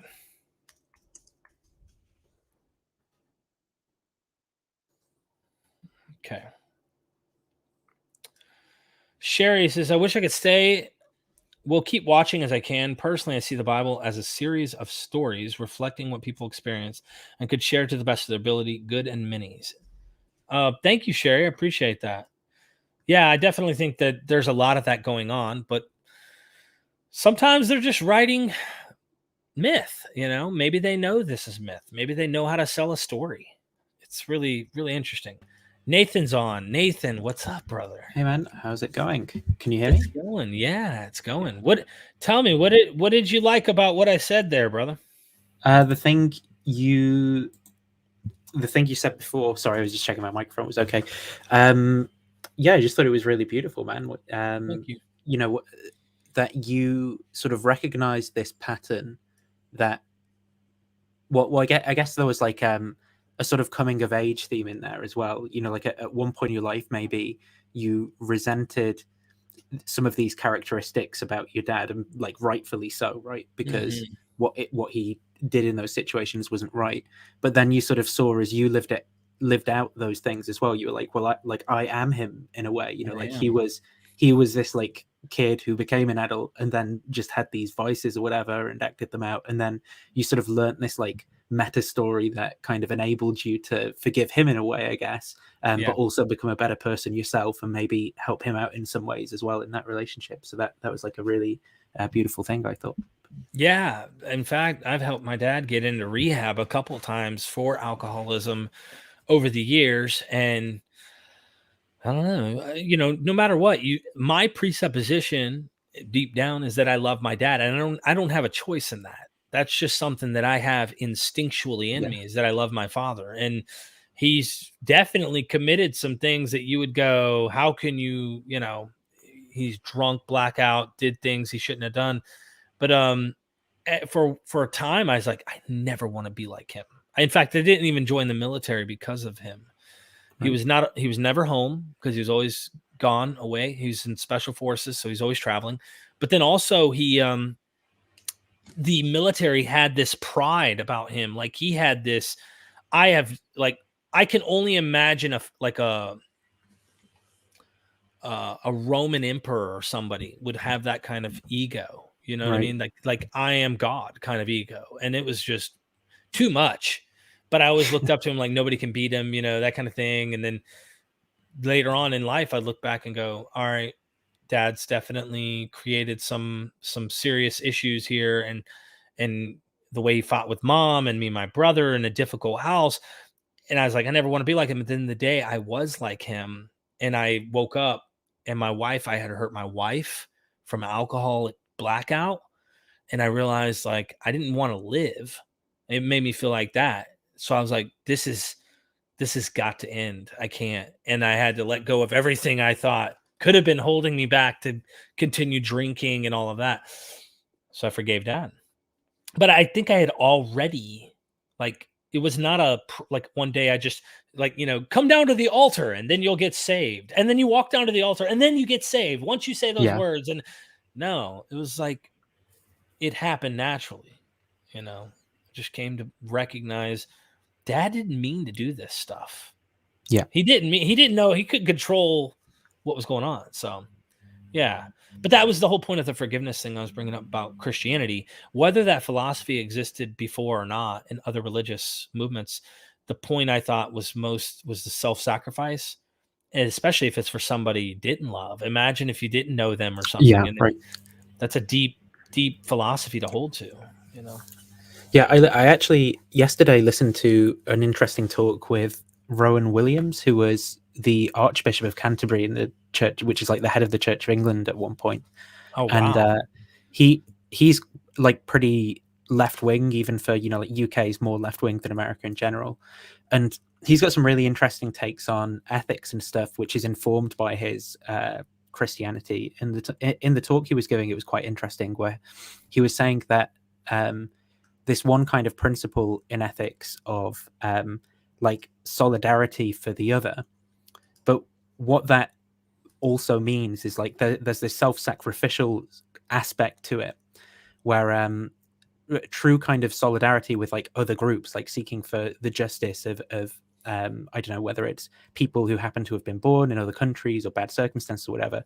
It doesn't mean kind of saying like, I'm prepared to be the hero of like your story, as long as like I get to kind of maintain my identity and all the things that I benefit from and so forth, and I'll kind of come and save you, and you can be the victim of my story. It means like really like giving up those things to come along those people, so you can help to like elevate the people in those groups. And I thought that was really interesting, and also plays on that theme of like sacrificing for the other being an act of like an authentic act of like love and willing the good for someone else, like giving up bits of your identity and stuff like that. It's definitely, I think, the highest virtue that humans can have, obviously, is to do those type of things. And it wouldn't just apply to that. There are other things, sure, giving food, to someone starving, but it kind of applies to the same thing. Christian thinker says, no, you just dismiss everything as a hallucination. Anyone who watches this channel, including Christians, will recognize that I'm trying to figure things out. And what that means is, when you no longer think there is a ghost behind, or there's a ghost or a demon or a monster or a god or whatever, you want to try and figure out, like Scooby-Doo, who's behind the mask? What is behind the mask? What is causing the phenomena? What is causing these things? And when we have plenty of examples of people experiencing people after they're dead from hallucinations or whatever, it may not even be that. That could be wrong. This whole hallucination hypothesis could be mistaken. I don't know. There could be other alternative explanations, but the least probable from examples we have would be the one that is literally as depicted by the Christians, which would mean why they would call it, they would say, that's why it's a miracle, Derek. It's the least probable. But to me, I'm exploring this as one who once believed, like I think you do, that this is actually literally true, the narrative that Christians are presenting. And who knows, maybe they did experience something. I'm not even discounting that. Some skeptics will say, no, it was all made up and it's completely myth. The narratives are completely made up. There is no experience out the gate. Christianity was developed mythology in a text, and later on people started to believe it literally true. I mean, that's a possibility as well. I'm just saying the least likely, if you're like, try to use it for something personal, if your wife or your friend or your brother or your sister went into cardiac arrest and someone told you it's a demon, all right, are you going to go with that hypothesis that the reason they went into cardiac arrest is because it was a demon? I'm using a horrible analogy, but it's just an analogy to get my point across. Will you not look for natural causes and try to explain what actually happened to the loved one before you go, well, it must have been a demon, must have been a spirit or an angel or something other than what we can prove and what we can know? If it's something we can't prove and know, that's the least likely position I'm going with, because I need to be able to test it with my five senses. There's no way to know. Then really it's like, God must not really want everyone to believe. If he really wants everyone to believe, he'll make sure that everyone knows. That's the bottom line. You run into certain things philosophically at some point where you have to ask these questions. And for me, that's my thoughts. What are your thoughts? I mean, I think it's really difficult to think about these like to think about miracle claims in general, or how you could assess based on evidence, like if a miracle did or didn't occur. I think, like as a rule of thumb, obviously, like those phrases like way, like believing according to the kind of like quality of the evidence that you have, and those sorts of things definitely apply. So in general, for example, I've got like a very low non-zero probability that like resurrection events happen in reality and stuff like that. Yeah. So if I receive a piece of information, someone telling me that someone resurrected or something, then that's not going to do that much, because it's that piece of evidence is being layered in against that like really low anterior probability that I kind of have towards the towards the belief. So it's still going to be pretty low after layering in that bit of evidence, right?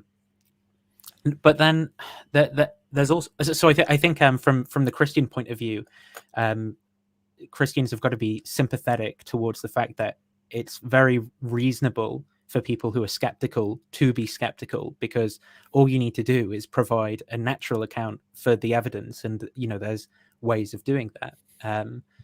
But then I think from the other point of view, it's also very difficult to paint a picture of like on what basis you could be like rationally justified in believing in a miracle. Because suppose that Jesus was actually God incarnate 2,000 years ago or something, then the evidence that you would have, if that actually did happen, the evidence that you would have is these random people who were around at the time with various sort of confused writings of the event that happened, and then we'd have like fragmented manuscripts down thousands of years and stuff like that, and maybe some kind of residue in organizations and stuff that were around. So I think even if it had actually happened, you'd sort of have bad evidence. So the evidence would, even if it had happened, the evidence wouldn't necessarily be good enough to overcome like those low anterior probabilities. So then it becomes like, well, how could you actually assess this? And maybe you've got to take in, like I'm thinking about these things. I don't really know. Right. Yeah. No, that's an interesting question. That's why I say you could just show up and make me convinced really simply. But Harmonic Atheist has a really good point. And if you haven't subscribed to my friend Tim Mills, be sure to do so. His whole channel consists of people who've kind of deconverted, left these religions for the better. And we're still fascinated with learning about how these things work. It's a really interesting thing. He says, Derek, repent. Repent! Dionysus loves you and has a wonderful plan for your life. Tim. I don't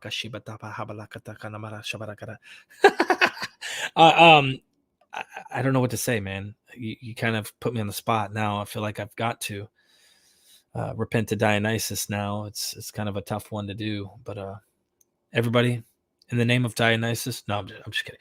Thanks a lot, Tim. I appreciate it, man. Thanks so much. Go subscribe to Tim. Tim's doing all sorts of cool stuff. And you got to appreciate someone who's trying to get people's stories out there, their experience in the faith, or it may not be just Christianity. It'd be different versions of belief systems and what they had an experience of, because not everybody has the same experience. Thanks a lot for that super chat. Read between the lines. Thank you. I had to take an overseas call. Did you see my question earlier? I did not. There were so many questions. Please tell me, what did I miss? I must have missed it. I've not seen it. Yeah, it's probably way up there, my friend. So rewrite your question, please. Harmonic Atheist. Thanks, my friend. Let's see. We've got more. We've got tons of freaking questions here, and it's not just super chats. So I do go to super chats first just to try and keep the lights on here at MythVision. Kirk R says, is it a spirit that cures your family member? It depends on your family member's conviction. Cure. I need to know what happened and how do we know? That kind of stuff too. So cure, like I'm a little sick right now. Even I've got a little bit of a cold, and when that cold goes away, I don't. Maybe it's Dionysus. Maybe. I'm confused. Did you say something about having a family member who was cured by prayer or something earlier? Is that in reference to something? No, I was talking about a family member who ended up getting sick, and someone said it was a demon, because you hear Christians actually say sickness is Like there are literally Christian groups spirits. that believe spirits they cause illnesses, sickness. In fact, oftentimes evil spirits enter people within the biblical milieu, and of course other literature, including the biblical, where the illness is from an evil spirit or something, you know. And how do you know that? How could you prove that? Wouldn't you want to know if she's having a heart attack or if that's Beelzebub? I mean, there's a big difference. You know what I'm saying? Like, it's a good question to ask. I think even the Christian wants to know that one. So, yeah, that superstitious position, I think, is more accurate, though, to what the ideas of people who are writing a lot of these texts actually thought. You know, I can't remember if it was you who recommended this person to me or someone else, but if you've not already looked into it, there's a woman who's an atheist who looked into, you know, like the official cases of demon possession that the Catholic Church have, and there was like one case or something that she said, this is not that it's caused by demons, but just this is weird, like it's medically inexplicable or something. It'd be good to try and find, because she might be an interesting one for you to try and get on as I love that kind of stuff. It's like, but it reminds me of that clip of Dumb and Dumber, and there's Jim Carrey, and he's like, what are the odds that, you know, we could date? And she's like, 1 in a million. And he's, so you're telling me there's a chance? And it's like, if you leave a window of something, it's God of the gaps, baby, all day long, every time. And I have fun, you know, looking into this stuff and poking holes and doing that. But at the end of the day, I'm glad if I walk into the hospital, the first thing they're doing is checking pulse, checking blood pressure, checking. They're not looking, going, all right, quick question. What is your particular faith? Oh, write that down. That's a term in another language for Beelzebub, but don't tell them yet. Okay, so tell me, let me see. When's the last time you prayed? Okay. He's not speaking anymore. The demons have fully got a hold of him now. No, I would never go to a hospital like that. It would never work that way. So, you know, you look to the natural world. Read between the lines.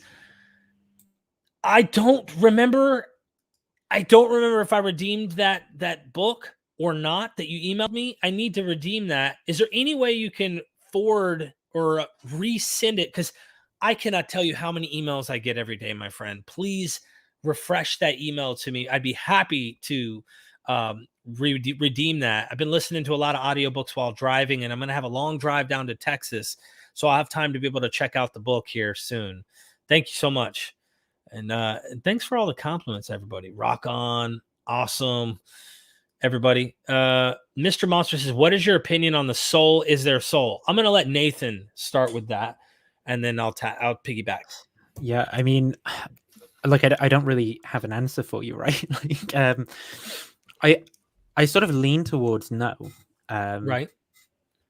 But, I mean, also it's a very difficult question, right? Firstly, there's how are you defining it? And there's a lot of different things you could mean by that. Like, you could mean, you know, like is there some non-physical substance or some substance that isn't reducible to physical stuff that's a soul? But that's not even what all philosophies mean by a soul, because for Thomists, for example, right, in terms of the Thomists being like the people in a particular part of the Catholic tradition, they view the soul is literally the substance of like you, whatever. So what, like, fit in terms of all the physical matter that constitutes you, you just are like what's in my appearance before me is Derek, that stuff, that just is like your soul on that view.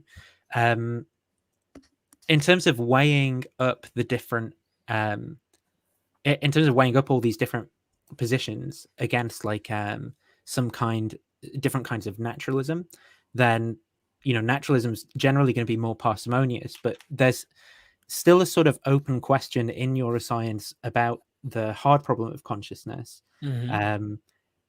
Now, what, you know, how you could even solve that problem, I don't even know, because I think it's sort of a philosophical problem. So I think the question might always be there for people, and we might just be evaluating, you know, we might just be increasing our confidence in terms of like a physicalist explanation and reducing it in those other ones.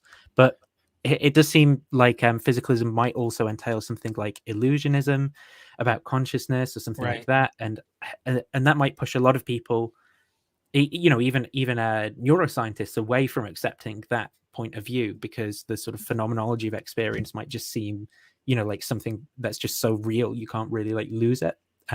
So I don't know. I think the soul's going to be like something like your experience, or the thing that's experiencing on the strongest views. There's different views of what that might be, and is there one? Probably not in some senses, maybe in other cases. That's my answer. Sorry, it's a bit longer. Welcome back. Can you hear me at all? Because Oh yeah. Okay, so I had to come back on because I was just in the kitchen having just eaten my food, and I saw is there a soul? What is a soul? And quite frankly, that is one of my favorite questions, and it's something that I have just written a chapter on. And the question, so I'm sorry if I'm going over what's already been said, but the question is, what does a soul do? What's a function of a soul, right? And you'll find that no one really answers this adequately. No Christian or theist really answers it adequately. And when they do, they give you things that a soul does that we already explain with things that we know, like with phenomena that we know. So, for example, is it rationality? Well, then that's rationality, right? Can it think? Can it have agency? Well, that's the stuff that our brain does. Is it experience? Well, that's us experiencing as conscious entities. Is it consciousness? Well, that's consciousness. And so what they do is they go through all these different things. And the Catholic Encyclopedia is really interesting because on the one hand, the definitions it gives are really nebulous, like we're not really quite sure what it is. And then on the other hand, they say things like things that are already other things. So if they're already these other things, then they're these other things. It's not the soul. But the problem is the Christian or theist needs the soul to transcend material reality to get you into an afterlife. But then the problem is how do you connect it to is it like a balloon tethered to us? Well, if it's only just sort of loosely tethered to us, then it has no real causal implications in what we do in our life. In that case, how can that soul be punished eternally in hell or rewarded in heaven if it's not actively playing a part in our life? Do you know what I mean? So there are loads of problems with the soul. It's hugely problematic. There definitely is a lot of problems with it. And I get what you're saying, and it's a little complex to get into it to try and like break down the nuance here. I've heard some Christians who are arguing for the soul, and I listened to Shannon Q on her videos on this because she's really big on from the skeptic angle. One of the reasons she no longer was a Christian was this problem of a soul and understanding what it is.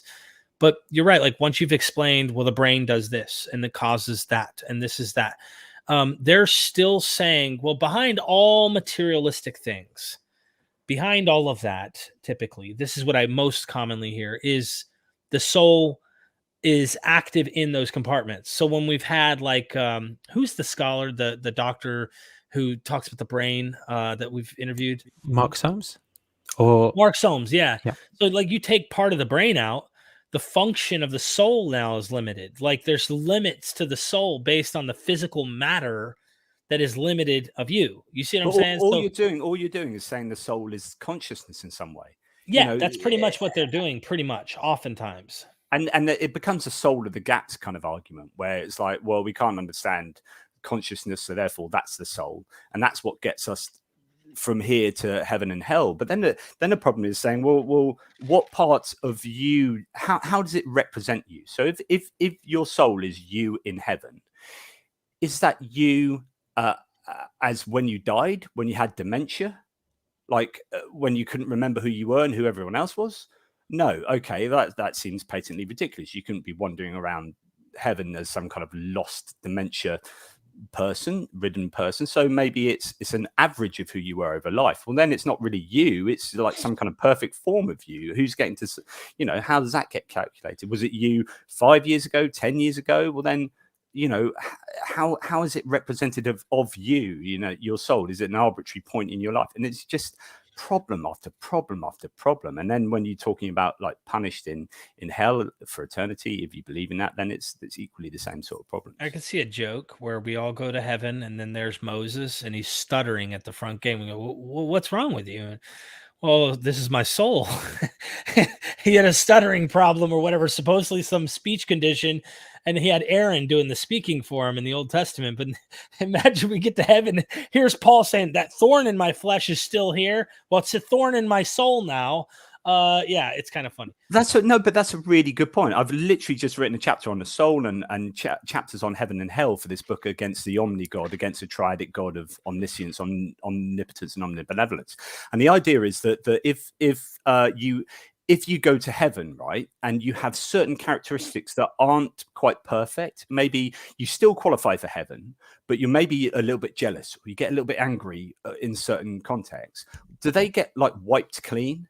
Are you some kind? Is there some kind of cleansing of your personality so that when you are yourself in heaven, you're not really yourself? Because actually, we're all imperfect beings full of flaws, and you can't imagine that heaven would be a place where you can exhibit those flaws. Then what transformation takes place for you to become an entity that ends up in heaven, but heaven can end up still being a perfect place where there's no sin and no evil and no suffering, and yet people can still be themselves. It's half-baked. It's half-baked. Did you want to make a comment on that, or we can move to the next super chat, Nathan? I suppose some of these problems, I think, are just problems for any view. You know, like suppose like reductive naturalism's true. Well, then it's like, well, how are you the same person now as you were when you were a baby or when you're 13? Like problems like identity over time are issues. I agree that a theological story is going to have just different ways of like thinking about some of these things, because you're not just accounting for maybe identity over time, but there's this story about like what the afterlife is and what happens to you there, that also is going to be maybe a data point or something that's taken into account in your overarching theory accounting for these things. And so answering, for example, that I think it's a really good question, like what is what you are grounded in moral vices that you have, like getting angry, for example. So if I dealt with a moral vice on suppose naturalism's true, and I dealt with a moral vice somehow, say I just eat all the time and I can't stop myself, and then I somehow rewired my neurons or whatever to have better behaviors where I didn't just gorge myself all the time, would I then like cease to be me in that case? And I'm not sure if I would. So I'm not sure I would like ground selfhood or something like in my vices on naturalism. But it is an interesting question. Like, well, then what? Well, it would still be you in some sense, but what does you mean? It's just difficult for every position. So can I add? This is going a little bit philosophical, and I love it. So personal identity over time is a really, really interesting area of philosophy, right? I don't believe in the continuous I. So I don't think that I am the same person I was 10 years ago, even 10 seconds ago, when I was a blastocyst, when I was 5 years old, which is interesting for mortgages, because I'd love to go into my bank and say, do you know what? I'm not the same person I was when I signed the mortgage 20 years ago, so I'm not going to pay it anymore, but I still own my house. But actually, the personal identity over time is a serious problem in philosophy, as in it's an unsolved problem, because there isn't what connects you over your entire life. You could say your genetic blueprint, well, that changes over time. You could say your memory, well, that changes and actually gets distorted. You could say it's your personality, well, that's dependent on your biology, arguably, and so on and so forth. So in fact, it turns out that, and then you get the ship of Theseus, where your entire body changes over time, triggers Broom. You know, all of your molecules of your body change over time, so that you are no longer the person you were either physically or mentally like 20, 30 years ago. So what is it that holds you together over time? And I would say you are held together by sort of memory and personality, but that changes and morphs, and you are just, so from 1 second to the next, I'm like Jonathan Pierce 2,468.1, and now I'm Jonathan Pierce 200.2, and then I'm just changing. And your experience changes you, because like I'll give you an example. This is an interesting question. I'm not saying I'm going to solve the problem, but I can see where you're coming from. Is I know a friend of mine, whose dad, it's a very, very tragic story, but his father did something to some young boy, And this is back in the day where it was like, that's no today, but imagine back in the 50s, 60s. His dad did something to some young boy, and this young boy was connected to the mob in California. So what ended up happening is the mob came after and they killed my friend's dad's dad, and they burned him alive in the front yard. And his dad witnessed what happened and escaped. Well, before that, he was married to my friend's mom, right? So they were together, and he was a certain way, charismatic, outgoing guy, literally an amazing guy. He lit up the room when he came inside and all of that. But he escaped the mob thing and literally left his whole family because they were going to try and kill the whole family off. And left his son never to see him again. His son was my best friend for a while. He overdosed and died of addiction. And you kind of have to ask yourself why he was highly addicted and ended up overdosing anyway. That comes down to, I think, a lot of the trauma in his own family with his father not being, and all this stuff. Like, he didn't feel wanted, all that. But anyway, his father experienced something so traumatic that day, he was never the same. Friends from his high school that met him said, this isn't even the same guy. Like, he is literally, the impact of the experience that happened to him was so intense. He is not a happy-go-lucky, I'm lighting up the room anymore kind of guy. That experience absolutely, completely changed who he was. But at each moment, I think of my own life and my story, and I try to hold on to memories, even though I don't have them all memory. At the moment, though, I have the I, right? Yeah. That continuous I evolves itself is the thing I'm trying to say, and it's building off previous experience. Yeah. There's Why a is it feedback retaining? loop. There's a Right. feedback loop that's going on that's morphing you, and then you're reacting with your environment, and it changes over time. Yeah.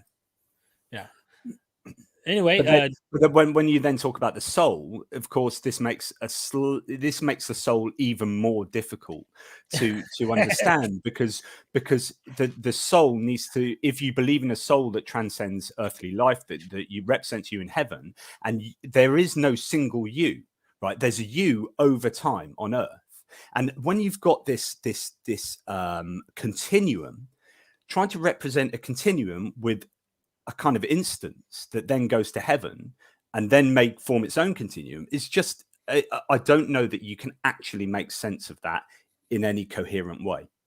You want me to? Can I hit some of these super chats so I don't leave Yeah, people? Sorry. Stay on the same question. You're fine. You're fine. Yeah, John Nelson, thank you so much. What's the worst sermon you've heard? Mine was Matthew 5:29, being used to say, "You should cut it off if you can't control your gay urges." That's crazy. Was that the pastor sort of advising himself or the flock? I don't know. That's a good question. Can you guys recall one of the worst sermons you've ever heard? I can recall one I heard last week when I was on Gnostic Informant, and it was his old pastor, and he played a clip of it, and and the pastor literally says, it's just phenomenal. He says, because he's talking about how I'm saved, and we were talking about what gets you into heaven and hell in the podcast I was doing with Neil with Gnostic Informant, and again, it's all these problems about what represents you and how do you get saved, how do you qualify to get into heaven, and he said, well, my pastor said this, and played the video, and the pastor says, I am saved, right? So I could get an AK-47 now, shoot all of you, kill you, and and all the while swearing at the Holy Ghost, as he was saying, and then put the gun in my mouth and kill myself, and I'd still get to heaven. He said, I won't do that. And he said, and I probably wouldn't be able to do that because the Lord would stop me from pulling the trigger. It's like, yeah, this is just my brain is melting with just the ridiculousness of this. Like, you're saved, so you can basically go out and be Hitler and like annihilate 6 million Jews. And you know what? You still get to heaven. Well, wonderful. Good on you. Just that disgusts me, like, because I think that is morally abhorrent.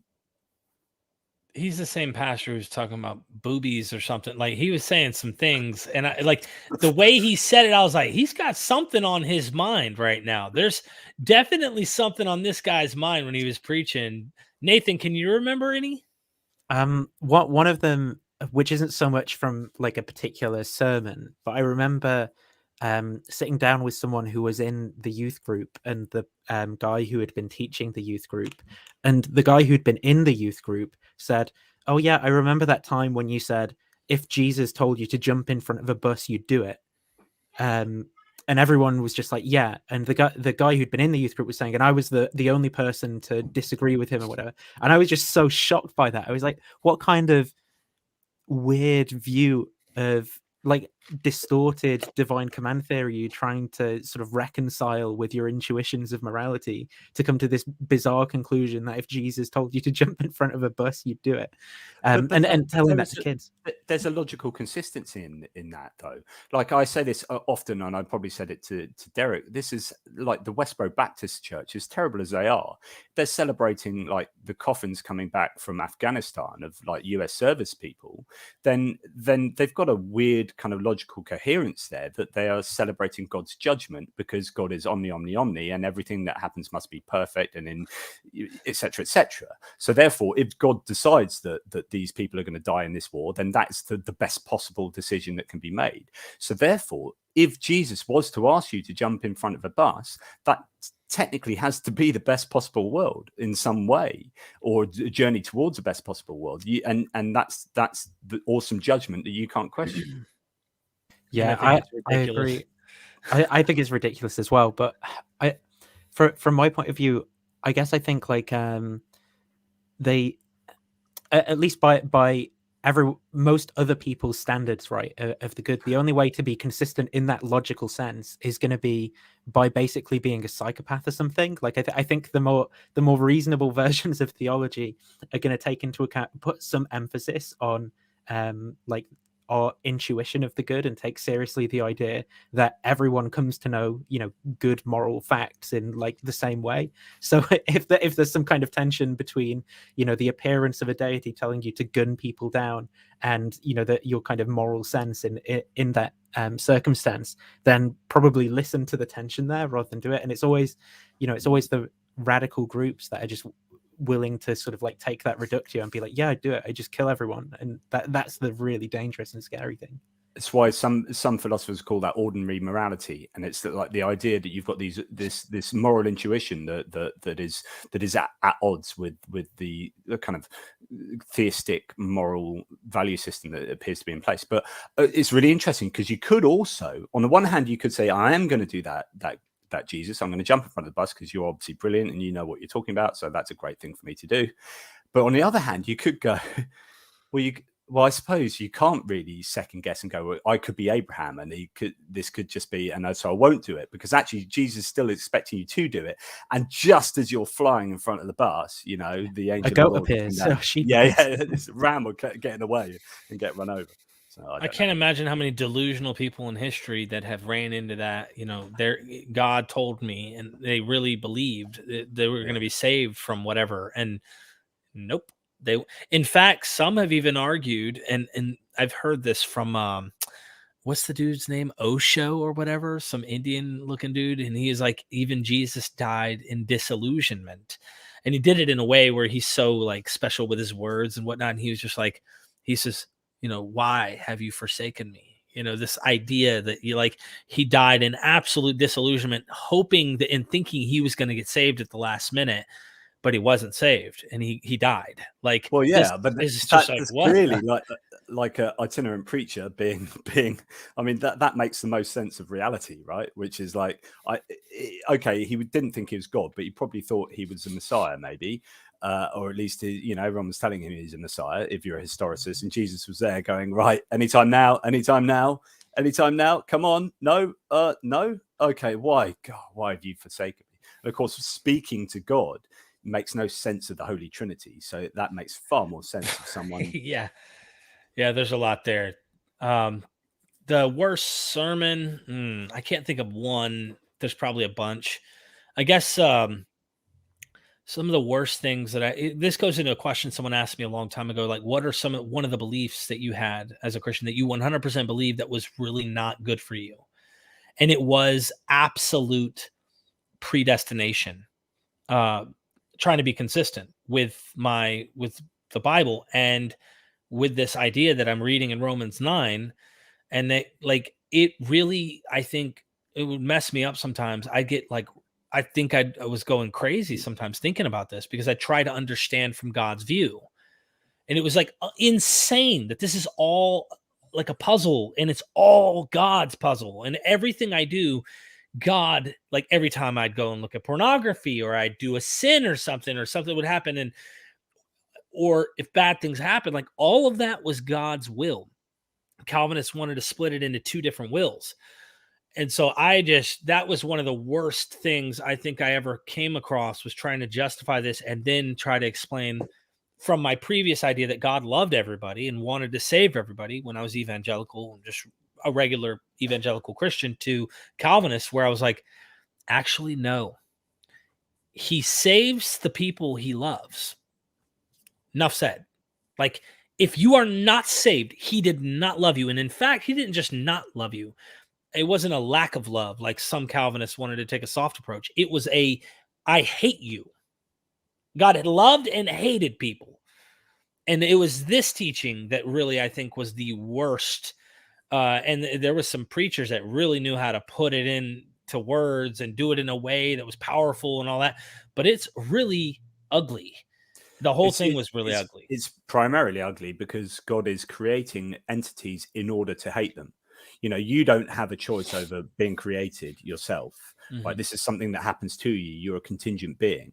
And so therefore, if God knows in advance, whether you're using middle knowledge or however way you've got to get to God knowing all counterfactuals in advance of creating, he is creating a whole set of reprobates who he knows he's going to hate in advance, and creates them anyway. And that, to me, is just morally.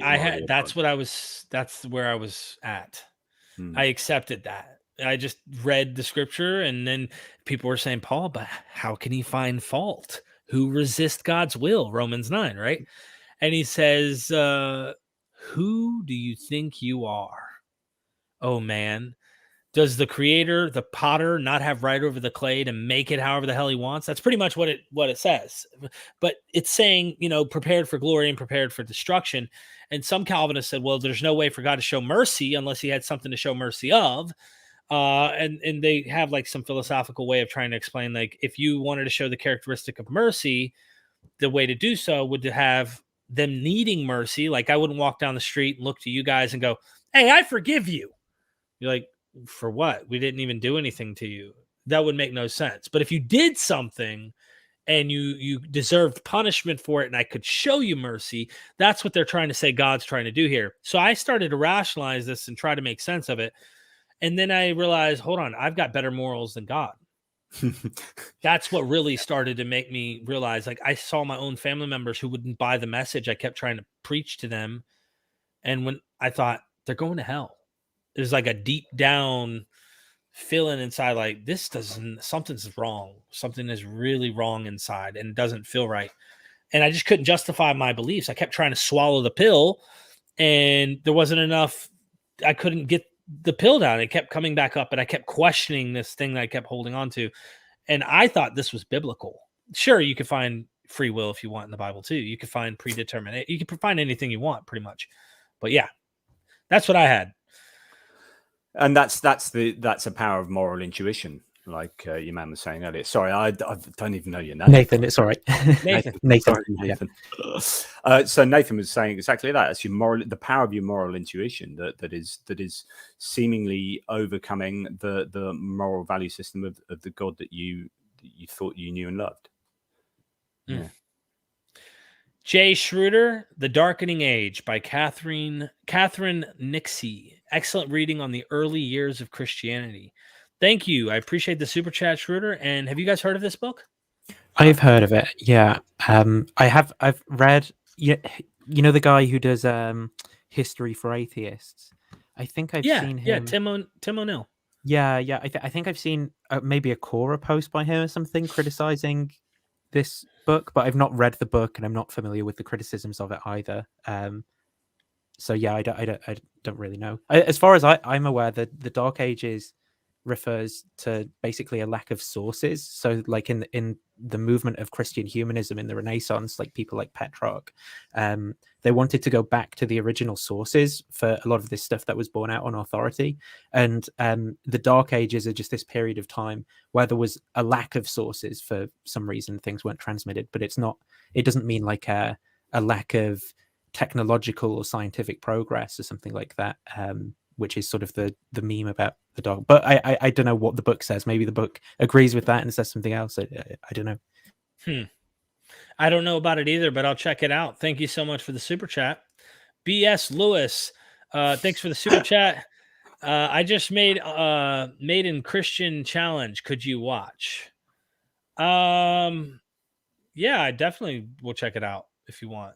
Yeah, send it to me. I don't know if you can send it here in the chat. Email it to me, Derek@mythvisionpodcast.com. Definitely, please. I'd be happy to check out. I love B.S. Lewis. I love that. It's a good. And then the horns. You see the picture? Little horns. Thank you. A is for alien. I've had this question about free will in heaven, kind of off topic. Sorry, but you kind of touched on it. Yeah, this is a really, really good question or point. I assume he says the argument is this, right?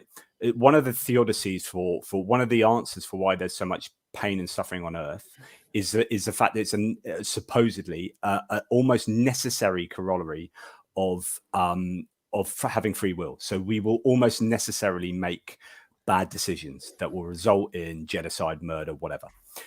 But the idea is that free will must exist in heaven because it has to be such a great thing to have for us to be seen to need it on earth, such that it trumps pain and suffering. So it has to be that good that humans can't really exist without free will. So therefore it's got to exist in heaven, but then heaven can't have pain and suffering. So you have this scenario where, well, actually we do have this reality supposedly where free will exists, but there isn't necessary pain and suffering that comes from it. So how does that work? Because if it's a theodicy for explaining pain and suffering on earth, how can you have it in heaven without it happening? So if it's not necessary that pain and suffering comes from free will, then why could God not have made on earth the scenario where we do have free will, but we don't necessarily have pain and suffering that comes about from it? So it's basically a contradiction and a two-horn dilemma. And it's a really, I think it's a really powerful argument. I mean, I don't believe in free will anyway, but if you're a Christian and you do, then, and you believe in heaven, and you believe that free will exists in heaven, and you're also arguing that it's a theodicy on earth, you've got a problem. Nathan? Yeah, I agree with everything just said. Like, I think it is another difficult problem, and I think a lot of Christian denominations don't really have like adequate accounts of what they mean by free will or what they depict heaven as being like to really sort of navigate between the horns of that sort of dilemma. Because they're either going to take a really kind of simple account of libertarian free will that means like you can just will whatever it is that you want, and that's what it means to be free, right? So the point is that if that's kind of constrained in some way in heaven, then you're not free by that definition. Or perhaps they just say, well, we don't have that kind of free will now, and then they lose the theodicy, the kind of free will theodicy in that sense. But I think one account that I think might get around this kind of objection is David Bentley Hart's account of what it is to be free, where he talks about sort of willing the good as the final cause of a rational will. So he's a Christian universalist, and he paints the picture that basically whatever hell is, and it applies for Christians and non-Christians as well, it's sort of a moral purification or something. So that means getting rid of whatever vices and stuff there are for the will. And then it's not in terms of what heaven is, it's not so much that it's like metaphysically impossible or something, or logically impossible for you to for you to like will to do something that was bad. It's just that the good will wouldn't like will that as the final end of its will. So when you kind of have your intellect or whatever perfected by whatever that process is, there's a lot of whatevers because I don't really know what any of those things look like or mean. But I think that's maybe the most robust response to that kind of objection. But I think for a lot of theologies, it's a big problem.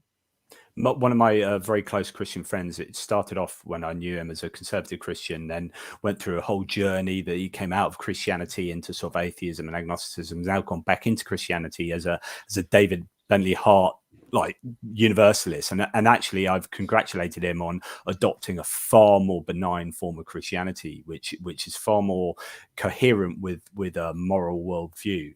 And I do need to look far more into Bentley Hart, because I think, you know, there's some interesting stuff there. I think when you start talking about heaven and hell, part of the problem is it's so nebulous as to what these things are, and they are not spelt out in the Bible or any other holy book particularly well. And actually, that's really clever of them. Not that people probably intended this, but they were developed rather late and weren't really clearly expressed.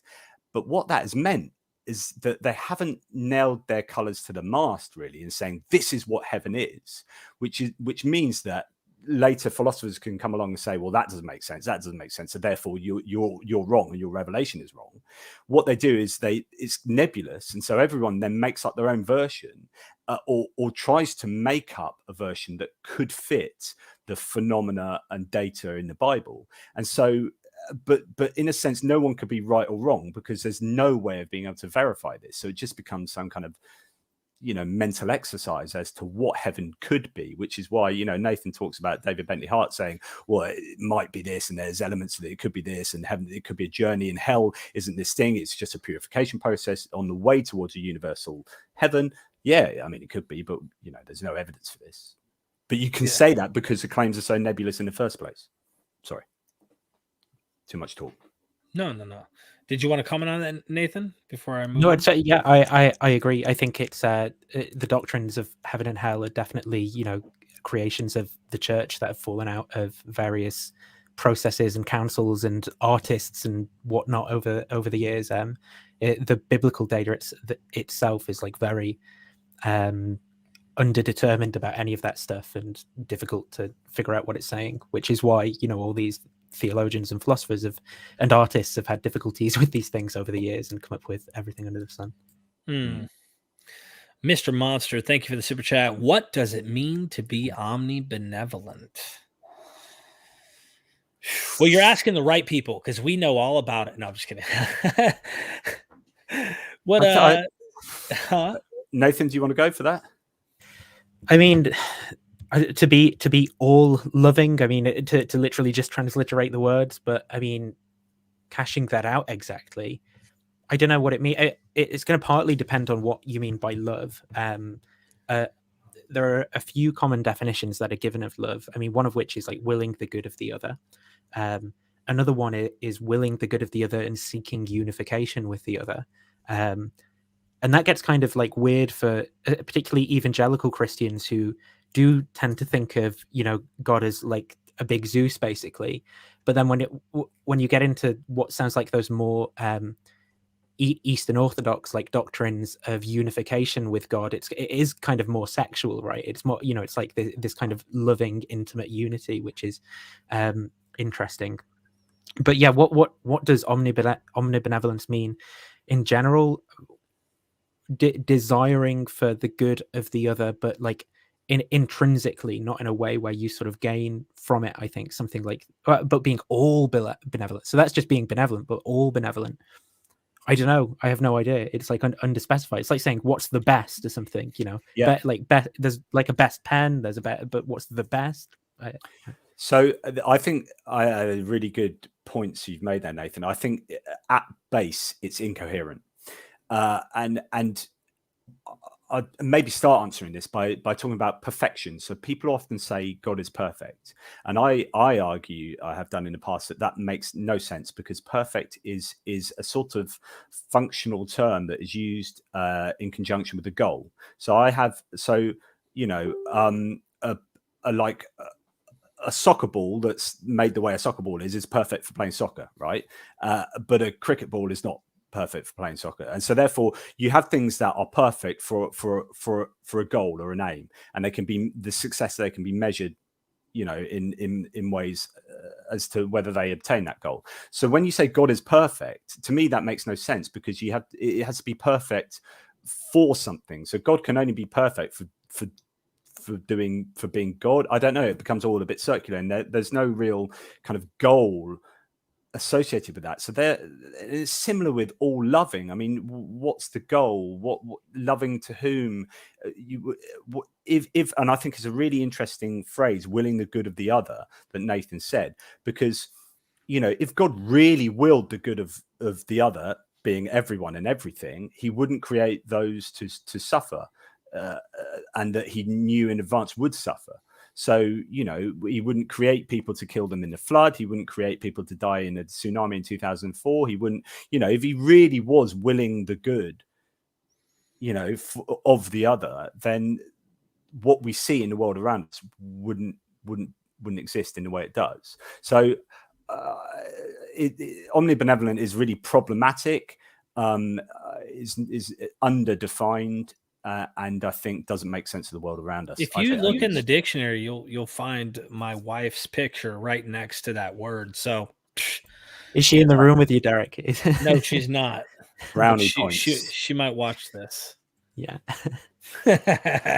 No, what's up, man? Welcome, Spartan Theology. Thanks Ethan, what's up, man? Thanks for coming in. Yeah, we're just wrapping things up here towards the end of hanging out, and the topic of this was simply why I love religion and why I love studying it. It's not because I ontologically believe it. I still find it fascinating to explore the research, the topics, theologize for fun, to see what's going on and what people thought. But I do it with the whole Scooby-Doo effect. Who's the man behind the mask? What's really going on? Did God really float down in a dark cloud over the tabernacle? And was there really, a splitting of the Red Sea? Some people argue there's a natural explanation for that even, or whatever. Were there really 10 plagues, or, the list goes on. But I just really enjoy finding out explanations other than the one that I was taught my whole life as a Christian. So, as you well know, but no, I know that you're a Christian too, but you're a different kind. I kind of resonate with like what you said. I kind of do some of the similar things, but I mean, from a Christian perspective, but I'm also not like just looking for the answer, like the same answers that you're going against. I'm more than happy to go against as well, if that makes sense. Yeah. I mean, because at the end of the day, and this is just me giving my little jab, I think God is a goalpost that gets moved to the metaphysical anyway. But that's just my personal perspective. Is I think that you can like literally stick to everything being natural, and they'd still be able to say like, well, in the metaphysical realm, all of this natural realm has its basis based on the divine, which is in a different realm, something we can't see or observe or whatever. But Derek, there's an interesting, when you look at the Hebrew Bible, and Dr. Francesca Stavrakopoulou's book. Oh, yeah. So Spartan knows this chick. Anatomy of God. So there in the Bible, in the Hebrew Bible, you have very much an anthropomorphic God who existed amongst people in very much the way that many gods did around the world at that time. And what happened is that God moved outside of the local area, beyond the mountains, and then eventually beyond the world, and then beyond the skies, and then beyond the universe. And as we became more enlightened and our philosophy got more astute, such an anthropomorphic God made little sense, and God was forced into an abstract realm, and God is now this abstract entity that is omni, but exists outside of the universe and somehow created the universe, but is still just out there as an abstract idea. Now, we've arrived at this point where a lot of Christians will accept that God is this abstract idea out there, but then they still have to reconcile that version of this modern philosophical God with the God of the Hebrew Bible, who is arguably has anatomy, has a consort, even existed as a storm god, and these are evidenced very clearly in the Bible, but they're a bit washed over now because God has been extracted from the universe. And I think you've got two gods in say Christianity that are not actually they don't integrate very well.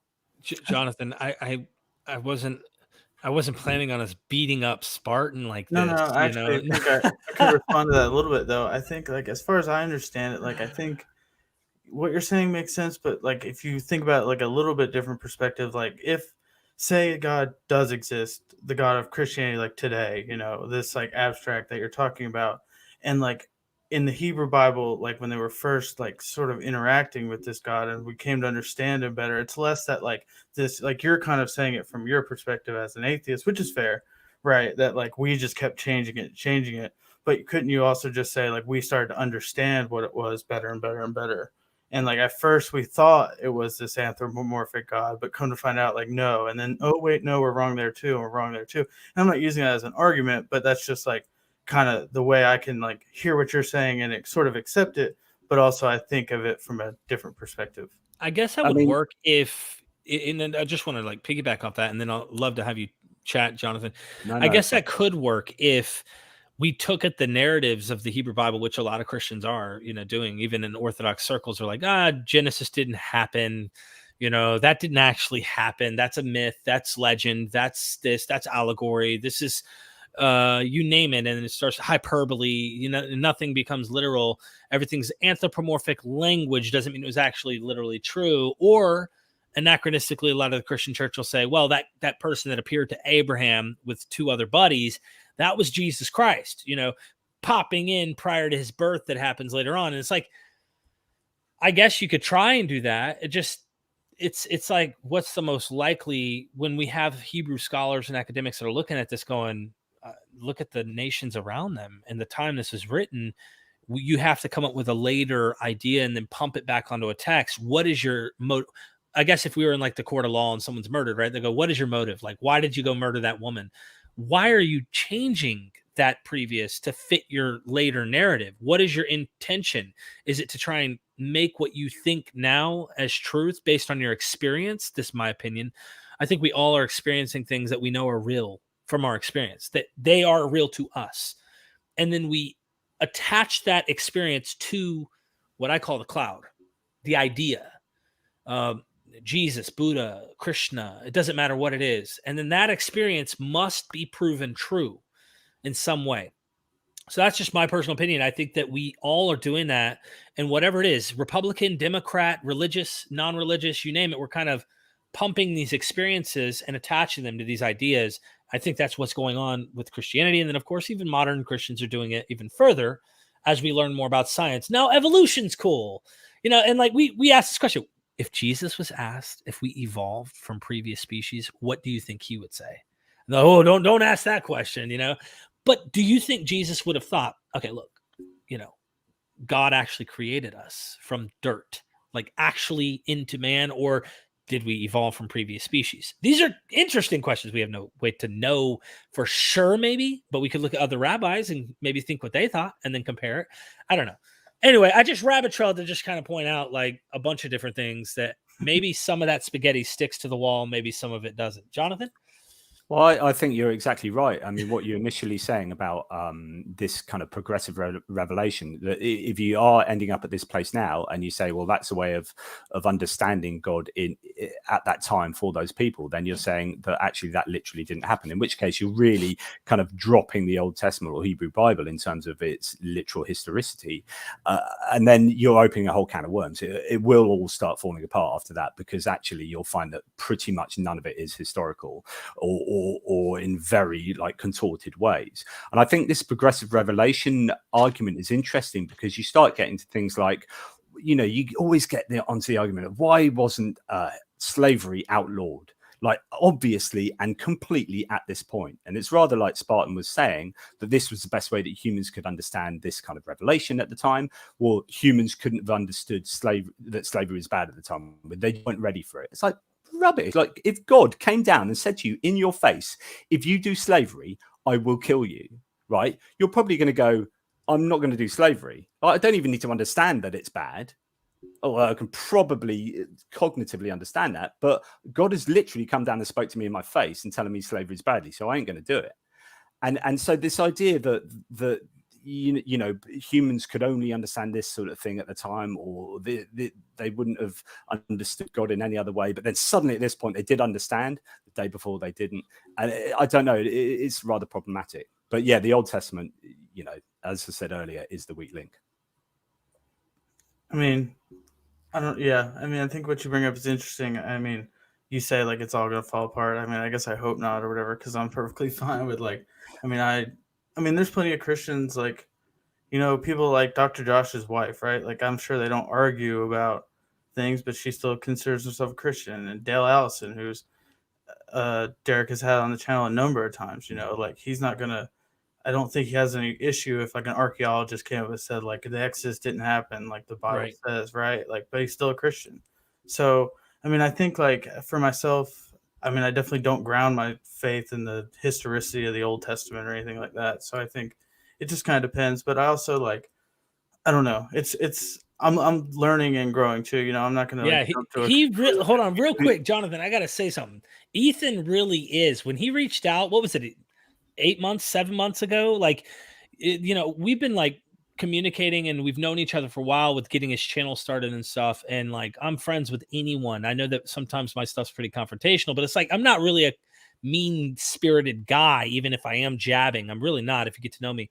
At the end of the day, though, I do want to make one comment. When I was in Dell's house, and I asked him, like, really, like, if you were to assess your own beliefs, why do you really, at the end of the day, believe this? And he said, I had an experience.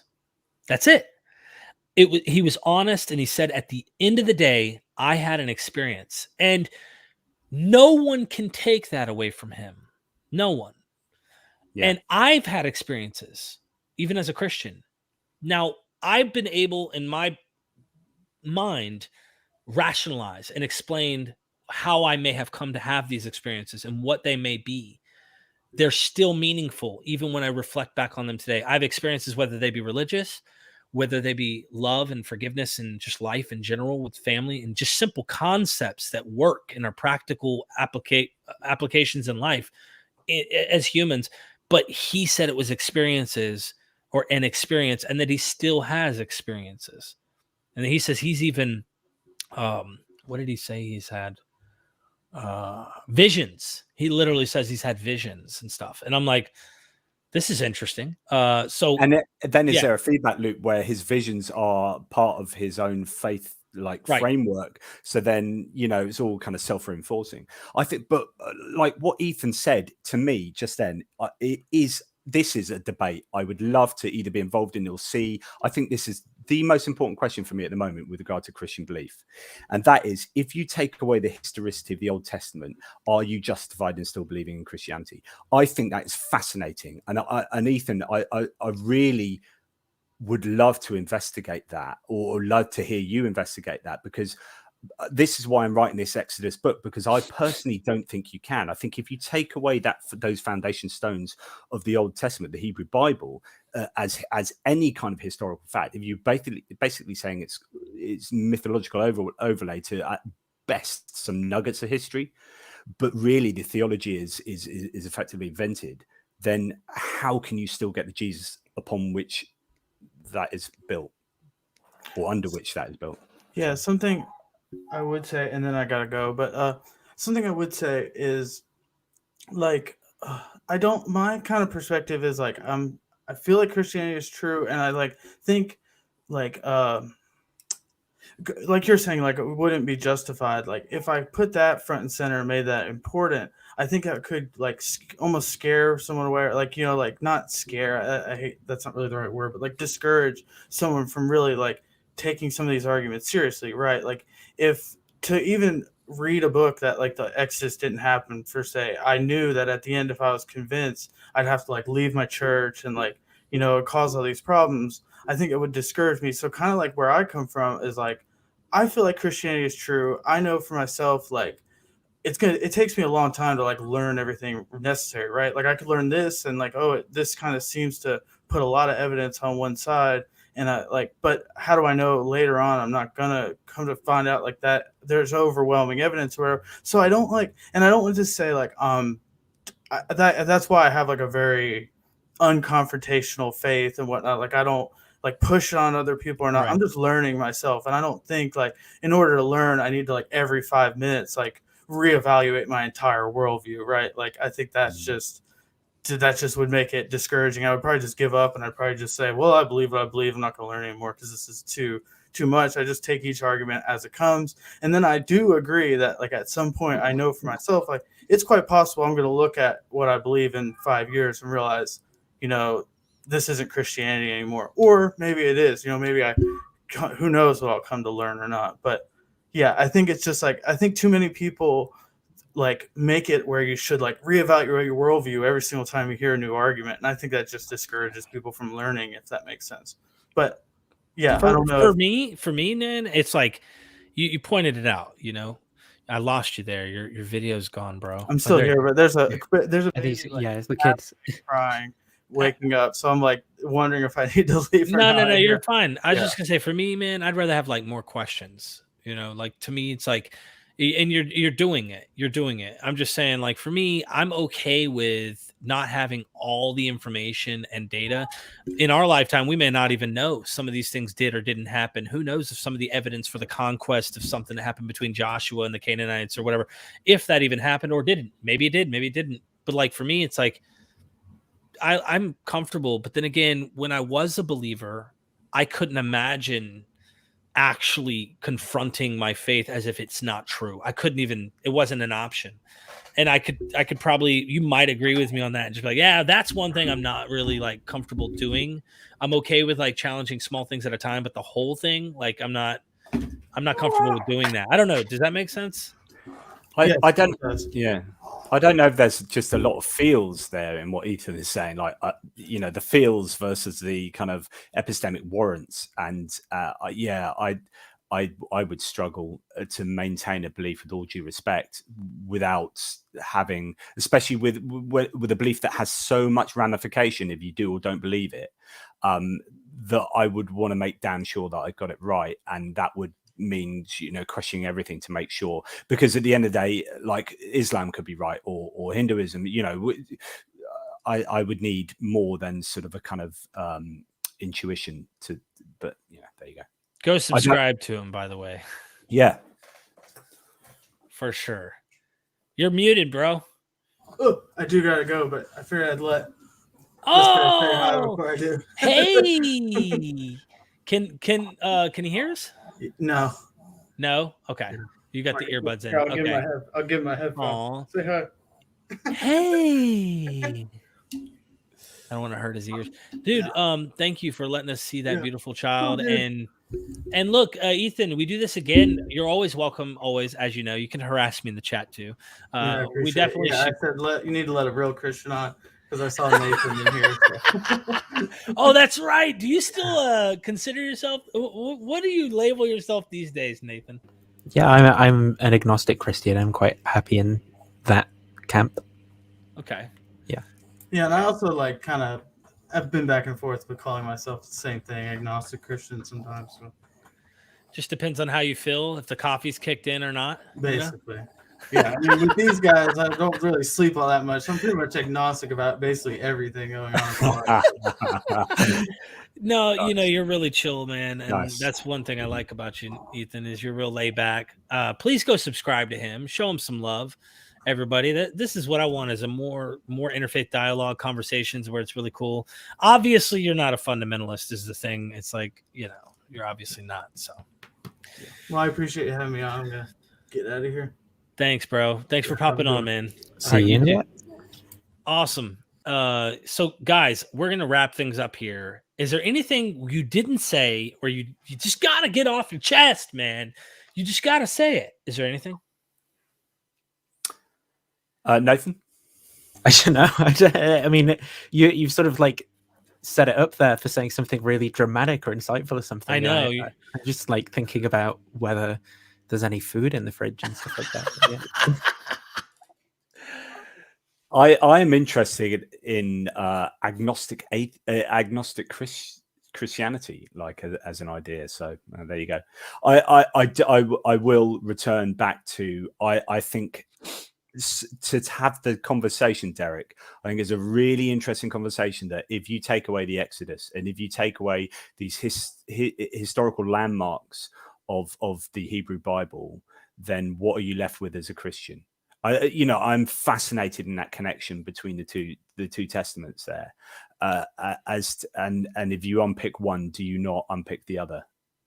Yeah, I wonder if I wish we could get more data off Marcion and figure out why. Well, we know why he said the God of Jesus is a different God, because but they like, seem very different. yeah, like, but did he still hold to anything relevant of the Hebrew scriptures? And if he did, and it was just a foundation, he thought, yeah, that did happen, that is true, and this is just coming in, this is the true God showing, then even Marcionism would fall apart. But I don't know if he depended on the Hebrew scriptures at all. And his version of Christianity is obviously a completely different. But what kind of Jew would Jesus be if, like, Abraham and Joseph and Moses didn't exist? You know, if we really debunked the historicity of the Hebrew Bible, then Jesus proclaiming to be a Jew, fulfilling every jot and tittle of the law, becomes incorrect, right? And if God is saying that about himself, and we are to believe the New Testament, then how do we reconcile those? I think it's hugely problematic. But Christians like to ignore, oh, that's the Old Testament. You know, the New Testament is a new covenant and it's a new agreement, and it kind of trumps the Old Testament. I think that's a real cop-out, and I think there's a lot of debate to be had there. I don't think Christian agnostics think that, though, you know?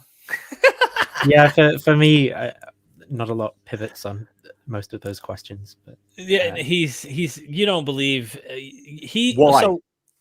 So he's not a believer like How? that, though. Like, so why do you put Christianity? What is the is it the cultural reason? Is it something to do with just you feel comfortable with that kind of you know what I'm saying? This is what I grew up with, and I like this. If you were a Buddhist, you'd be, you know, going to monasteries, or if you were in, you know, Islam, you'd probably be checking out mosques. Like a cultural Jew. Yeah, are you like a cultural Christian? Is that what you're doing, or do you have any ontology at all attached to this? Yeah, I mean, I think I'm mostly sort of agnostic about a lot of metaphysics, just because every topic's so incredibly difficult. Though, you know, like I have commitments towards like all of our best scientific theories, whatever they turn out to be, as well. Like I'm not, you know, that also informs my physics is done before metaphysics, so to speak, as well. But yeah, in terms of like how I view the world in epistemology, so I'm a kind of coherentist. You know, I don't think I can sort of, I don't think there are sort of givens of perception or anything like that. I think I'm kind of this like web of beliefs that all inform each other, and my perception is theory laden and stuff like that. And I think things like religious commitments sit in these weird places of our web of beliefs as kind of hinges that. So if you think of the raft of beliefs sort of like a ship, maybe something like a religious commitment is more like a plank that's at the bottom of something. And I think religion's pretty weird. I don't know. I don't even know that it is. Even though a lot of people will ostensibly ascribe that it's about these kind of beliefs about, you know, what happened in the past, about Exodus or something like that. I think it's more important to pay attention to what religious communities actually do. And so I think when people talk about being conscious of their own sin or being repentant and wanting to change and those sorts of things, I think that those are language games that just make up a part of human life, basically. And I think you're secretly a secular humanist. Like, honestly, like, well, there's nothing you're saying there. There's nothing you're saying there that is wrong. Like, what you're saying is that I like all the good parts about religion, which help and aid social cohesion. Right. And that's what I love about religion. See, we're all in the same boat. I think the language game, like you were saying, Nathan, is different. I'll even talk to Dr. Robert M. Price's wife, who's more like a spiritualist, okay? And she'll say stuff, right? And I'll go, I wouldn't say it that way, but I think I mean what you mean. And it's like, and she'll go, I think you mean what I mean too. And like, we'll be talking different language about the same thing, even though I think maybe sometimes she's thinking more metaphysical about some stuff. Yeah. At the end of the day, though, there's practicality in this. Yeah, Nathan, we lost you, man. I know. I'm still here. I've just got my camera off for a second. Okay. Yeah, I guess. Pull maybe that wedgie out, man. We don't want to see that wedgie. Well, maybe where we'd come up on some of these things is that I guess I don't think that there's I don't think that there's like a privileged religious language game, for example. So I wouldn't say that there's there's like a secular point of view or something which can judge any of the other language games. And it's not like the Christian language game judges, the Islamic one or whatever. They just are different things. They're different symbols and tokens and forms of life that people kind of inhabit. So in that sense, my version of Christianity is quite pluralistic. But then I think another place where maybe I'd come apart is that, and I can't say that this is the case for everyone, but engaging with the Bible, engaging with an ecclesial community, and praying and adopting those Christian symbols is an important part for me. So that would differentiate me, I think, from a secular humanist at least. But I guess I'm not making. I wonder whether you are like almost a supernaturalist, or in not a pejorative sense, or like a non-physicalist. Do you know what I mean? Like I wonder whether you're making a more of a metaphysical stance rather than an overtly religious stance. I don't know, but we'd have. I'm not sure. I'm not sure either. I mean, a lot of my metaphysics is very, very naturalistic. I probably So J Mike has a point though. J Mike, he says, I'm not sure how any of that makes Nathan a Christian. It is a good point. I think do you just like the label? I mean, the word Christian can be pretty badass, I guess. I don't know, I'm just no. I mean, like I said, I'll read the Bible and pray, and the figure of Jesus has like a very important and central role to how I try to live my life. So you're Jordan Peterson's son. I'm just kidding. He's like, don't say that. No, you had an argument with him and his whole clan of cult members.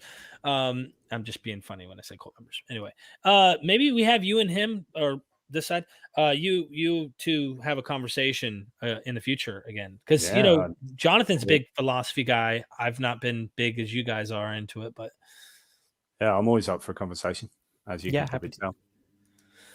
All right, well, ladies and gentlemen, just remember, if you don't believe in Nathan's version of Christian agnosticism, you will end up in a agnostic hell where you will burn agnostically forever. And this is it. Maybe. We're here now. Maybe. Yeah. You may or may not end up in hell or heaven. And there may or may not be one, but yeah.